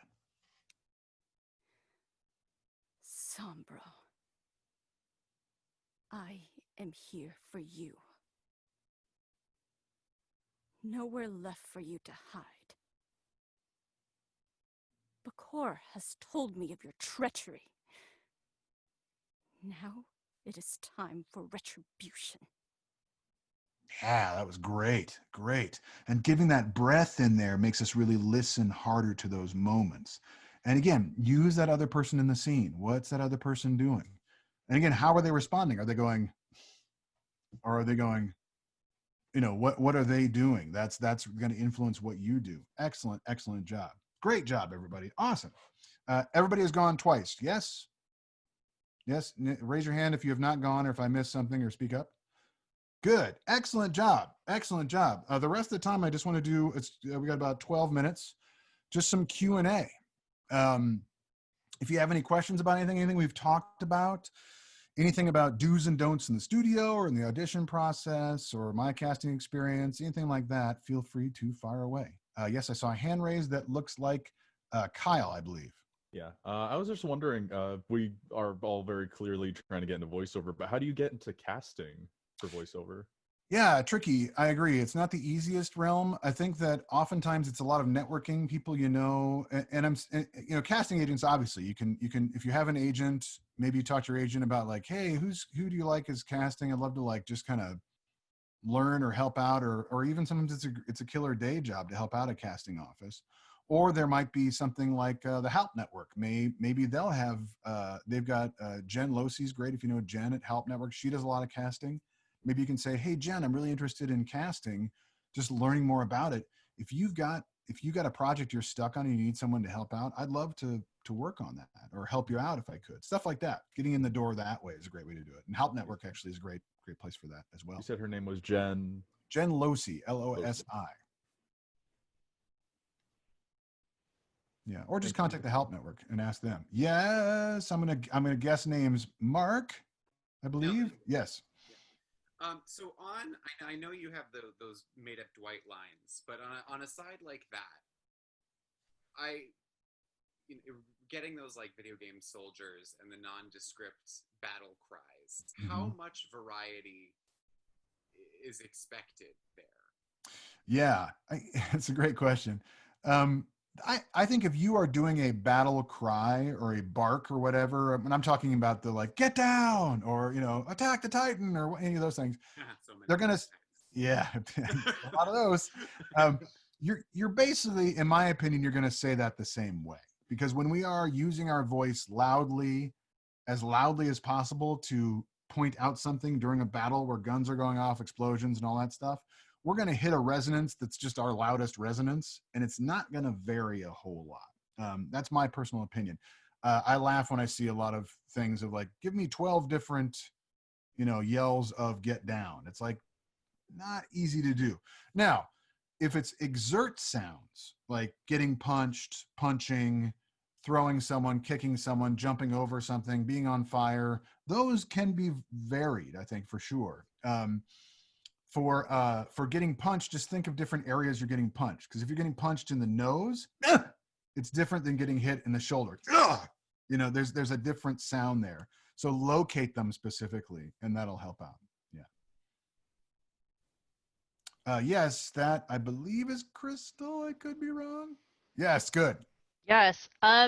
So for I guess for example, for that gallery audition with the phone call dialogue. So obviously when you're doing your audition, it's good to have those pauses in between while you're kind of like processing and reacting to the other person. On the casting side, if you're listening to a ton of auditions, are those like gaps something maybe you would suggest that we maybe want to tighten up in editing when we submit it to not have these long pauses for your sake? Or like, do you since you kind of understand the performance aspect of it, does it bother you? Or yeah, no, it doesn't bother me. I think it's better to have that natural flow. If you're naturally got a line you're thinking of that they're saying on the phone for a phone conversation, I mean, if it's a really long one and you're like just kind of letting them do a monologue before you say something, you may want to truncate that a little bit.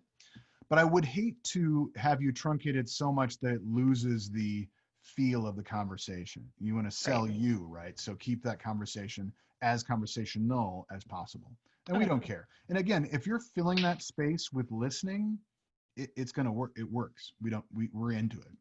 Yeah. Cool. Yes, that would be Joey, I think. Joey, I saw Joey's hand up. Yes.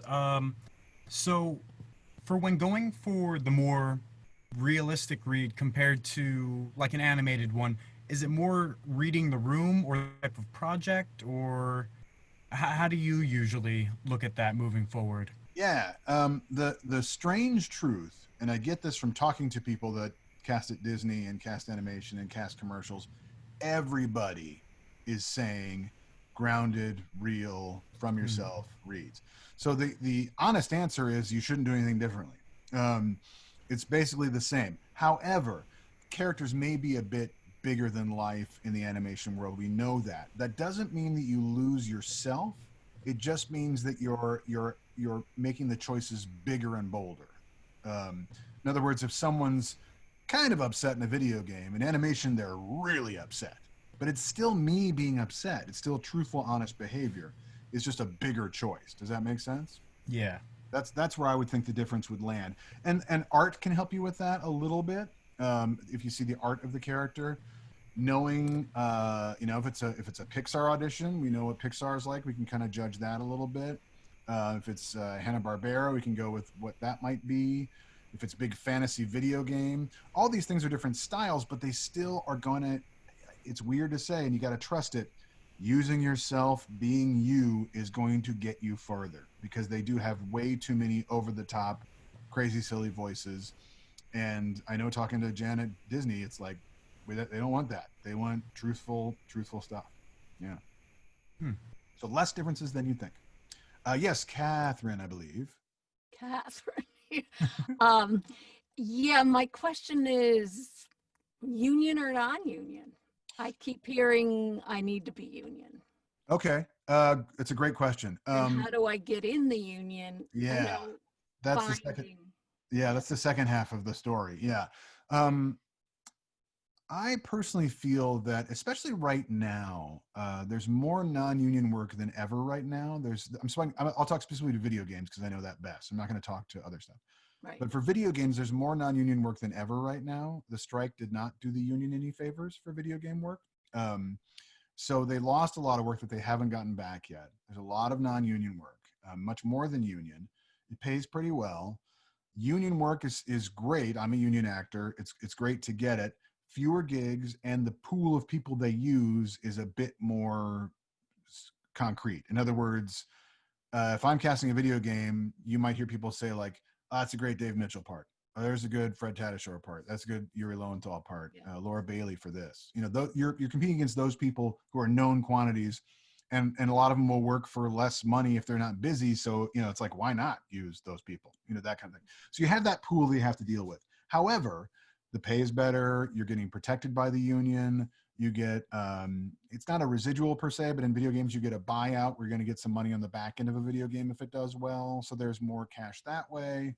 My experience and my response for people is work non-union, make contacts, get to know people, get your feet going in that world. And only when you feel that you are missing out on that next step, and only when you feel like if your non-union friends are like, you got to be working union, or if you know some of these higher level actors, and Jennifer Hale is like, you really should be going union, like that may be someone to listen to, then it might be time to do that. Joining the union is another tricky story. I mean, I got into it through doing extra work back in the day and getting my vouchers that way, on camera extra work, when I first moved to LA years ago. I don't even know how viable that plan is anymore. Obviously, we do Taft-Hartley in video games as well. So if you do get an audition for a union video game as a non-union person, if they allow that, and they love your voice, they can say, okay, we're going to Taft you for this project. And you get a couple things like that, and then you're into the union. So that's another way to go about it. It's hard. I guarantee you it's hard. It's tricky.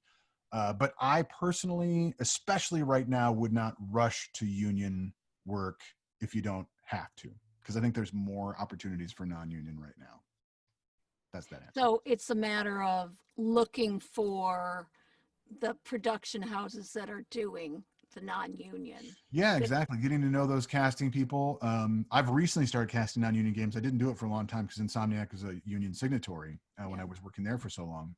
But now I'm starting to get into that world a little bit, know more people. But the opportunities are all over the place. There's, huge game companies are non-union. So there's big games to be done non-union.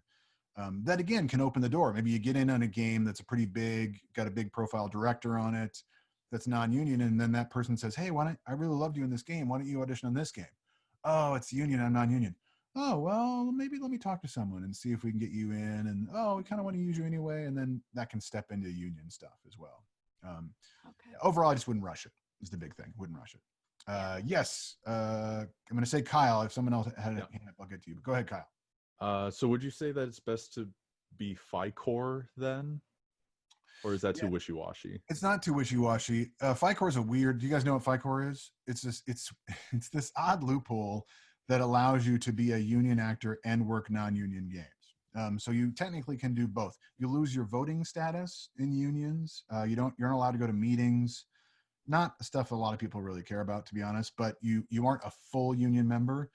The union would love to kick you out for this, but they can't by law. By law, this financial core ruling and loophole is there, and technically you can do both. I have friends that are both. It is a great thing to do for many reasons. The union does not like it at all, and if they could, they would not use you if as FICOR for union stuff if they could help it. They really want to get that out of there. So you do run the risk pissing off the union if that's important to you by being FICOR. A lot of actors don't admit they're FICOR. They don't advertise that or talk about it, but there are actually quite a few that are. So it's kind of a personal choice. I mean, by law, there's nothing wrong with it, for sure. It's just that you might run into some friction with union reps and union things, and you can't vote if that's important to you. Those are things to think about. Hope that helps. Yes. Heather, I think? Yes. All right, go ahead, Heather. As a casting director, do you prefer to work through agents or do you prefer to work from your own roster of people? I like agents because, first of all, they have new people that come on, so I get to meet new people that way, new voices. Again, video games are looking for new voices. I don't want to always use my roster of people for sure. I want to find new people that are good, that work in games. But agents actually are better for me than just cold submissions, because cold submissions most of the time are not quite at the level that they need to be for getting cast in stuff, or they get kind of lost in the shuffle. I still take them, and I encourage people to send me reels and keep in contact and stuff like that, without the promise of anything, obviously, but just to do it is always good. But it's good. It's good to get a good agent. It's good to get on that list and get submitted with other good people at that agency. It's the way your network name gets a bit more known, if that makes sense. Yes, Mark. Sort of piggybacking on that question, when you send out to agents, do you ask for your top 5? Because I know there's that internal level of casting that often reps will do before they batch send. Yeah, I don't. I just ask for whoever works for the role. It is annoying as a casting person when the agency sends you everybody in their agency reading for every role, because most agencies don't do that, but sometimes they do, and then you're like, oh god, it's the same dude who I know is pretty good for this one role but is not good for these other 8 roles, but I feel obliged to listen to his audition for all of them, so that takes more time. I may request or get a request from a client, because I'm working with clients, right? So the dev might say, hey, we really like Crispin Freeman for maybe this role. Okay, let's write Crispin Freeman and see if he's available to audition, how much money are you willing to spend, blah, blah, blah. And those questions happen.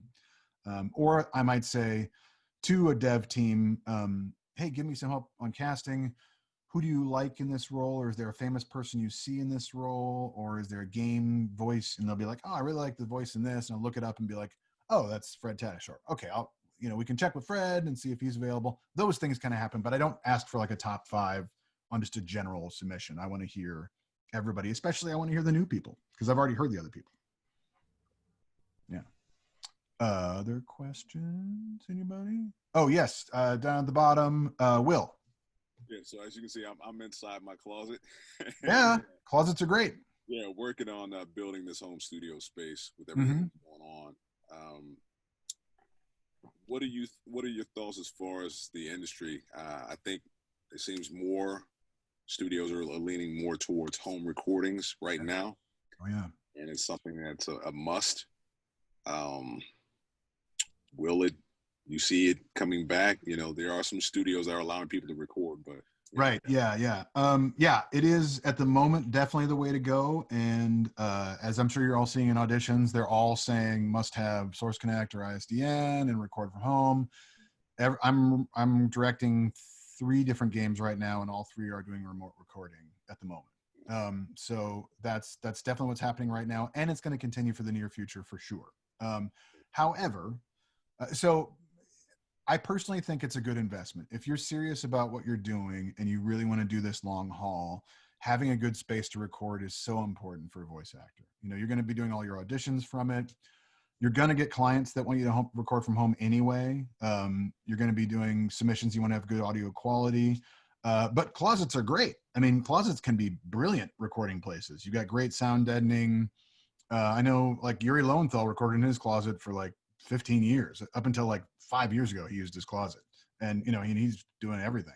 So it's definitely, you don't have to spend thousands and thousands of dollars on a whisper room or any of the big things. You can do it in a good space that works for you, as long as it's, got good deadening, you've got a decent microphone, a different preamp, and you don't get a lot of extraneous noise. That's all that's important, really, for now. However, the clients that I do have, are doing this remotely because they have to. They certainly don't want to. So I think once we do get all clears, first of all, they're going to say all clear on the business side of it and say, hey, we're opening up the stay-at-home order for you to go in. That doesn't mean that people are going to go in. I certainly am not comfortable going into a room for 8 hours with other people until I feel this virus is under control a little more. And I've told my actor friends, don't feel you need to go in. Every producer I know, every director is asking their actors, but they're not pushing it. If you don't want to go in, totally fine. Let's see what the remote rig can do. There will come a time when it is going to be, hopefully, cross our fingers, a safer environment to go out there. And then eventually it'll be somewhat back to normal as we know it. And yeah, I think at that point, and this may be 6 months down the line. I mean, we don't know how long it's going to be. It may be longer. The vaccine may be the changer. We don't know. Then we are going to be going back into studios. I think everybody likes studios as much as they can. However, I think what we're learning right now is that a lot of home rigs sound great. And hey, if there's an actor that's not in LA that I've always wanted to record, we're now finding that that's pretty okay. Maybe we don't have to all live in LA and go to the LA studios all the time. So that's possible. So yeah, long story short, I think an investment in a booth is good. I don't think you need to spend a ton of money, but I think it's a good idea to do it now. It's definitely going to help your career for the next 6 months. And I think it's going to be good after that. But I do feel we will be back in studios eventually because that is the ideal environment. Yeah. Thanks. Mm-hmm. Yes. How are we doing on time? We're almost out. Let's do 2 more questions. Joey. This is kind of related to the question that you just answered, but in regards to Source Connect or any of those types of things, do you suggest we need them right away? Or, I mean, of course, right now since we're stuck at home, but once we're back in the studios and stuff, do we need it? Yeah, it's a good question. Generally, the nice thing about Source Connect, by the way, if you don't have it already, is that you can get a trial of it, and you can wait until you get the gig a little bit. I hate to I know the auditions are saying you must have it and all that stuff, but I would, because it's $650, I would consider like not getting it until you get a gig where they need it, and then just getting it as soon as you know that, and you can get the trial even. You've got, I think, 5 days or something like that, and you can see if it works, and it's the full version and all that stuff. That way you don't have to spend the money. Now, if they're really particular, or if you're really serious about it, yeah, get it, because it is going to help you out in a lot of ways. Once we get through this and everybody's still in studios, there's still going to be times when you're going to need to use Source Connect. If you're doing any of the pay-to-play stuff, voices.com, Voices123, any of those areas, those folks are gonna want a good studio and a good studio connection, so you can use it for all that stuff. It's definitely usable outside of our current pandemic situation, but it's really Source Connect's $650. It's not cheap, so there's that side of it. Yeah. Last question for Catherine. Well, I was going to say, I think Heather might know, like $35 a month. And what I heard in one of the talks they gave is that if you do it monthly, yeah, eventually you may be paying more than $650, but you'll always have them to help you. Whereas, you'll run out or something. Right. Yeah. You still technically have customer support for a certain amount of years, even if you do the upfront total fee. But I do get the fact that if you do the 35 for the length of that process, you've got them, they're obliged to help you because you still owe money. So you still got that to go with, which is fine. Yeah. Either way is fine. And I don't think it's that much more expensive to do the 35 a month. So yeah, I got it right away when it happened. I considered an investment I wanted to make because I knew that auditions all require it right now, and that's going to be the way for, I guess, at least 5 or 6 months. It just depends on your financial situation and if you feel that stuff's worth it. So my real question was finding you for your next classes. Yeah, great idea. Thank you for that lead in. So I have a website. It's called jeremyhallvo.com, JEREMYHALLVO.com. Head there. I've got coaching on there, workshops I'll try to put on there as they come in. There's nothing set up in the immediate future that I can think of. I think I'm doing a Mary Lynn Wisner dojo class, Meet the Pros class in the fall, I think, but but that's the only thing I can think of. I do have coaching, private coaching I do. I've got to fix this actually. I've got a little Calendly blurb thing on my Oh, website yeah. you can click, and that's broken right now. So just you can send me an email through my website. That's the best way to contact me. And just say if you're interested in private coaching, great. If you just want to drop a line and say, hey, was it the workshop? It was awesome, thanks. Or hey, I didn't learn anything. You're a jerk. Feel free. That's all good too. You can contact me at the website that way is fine. Yeah, and hopefully I'll be doing more with the Help Network. I do want to plug the Help Network because they're great people. They're doing really great stuff, and they've got a lot more workshops coming in. So they're really good people, and they get really good people. And I would highly recommend looking onto their next series of things too to see what's coming up. And I may do more through them. We've already started talking about that. So, and you're welcome to do those as well. Real quick, Jeremy. I saw this whole session was being recorded. Are we going to have access to that file? That's a great question. I don't know the answer to that. I would check. I wonder if Julian is on the line. It's on the chat. Somebody from Help just said thank you.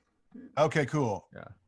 Thank you all for today. You can check with them, but I'm wondering if they Julian. They responded yes as well. They responded yes. Oh Yeah. There we go. I'm here and not a ghost.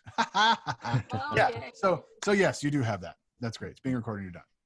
Excellent. Well, thank you all so much. This was really great fun and a new and exciting world for me for this kind of stuff. So and you did great. You all did so well. You didn't fall into traps. You did great work, and hopefully you got some stuff out of it.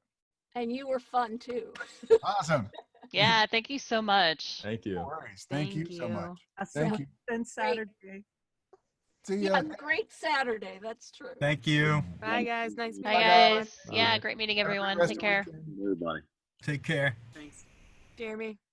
Bye. Bye-bye. Hi, Jem.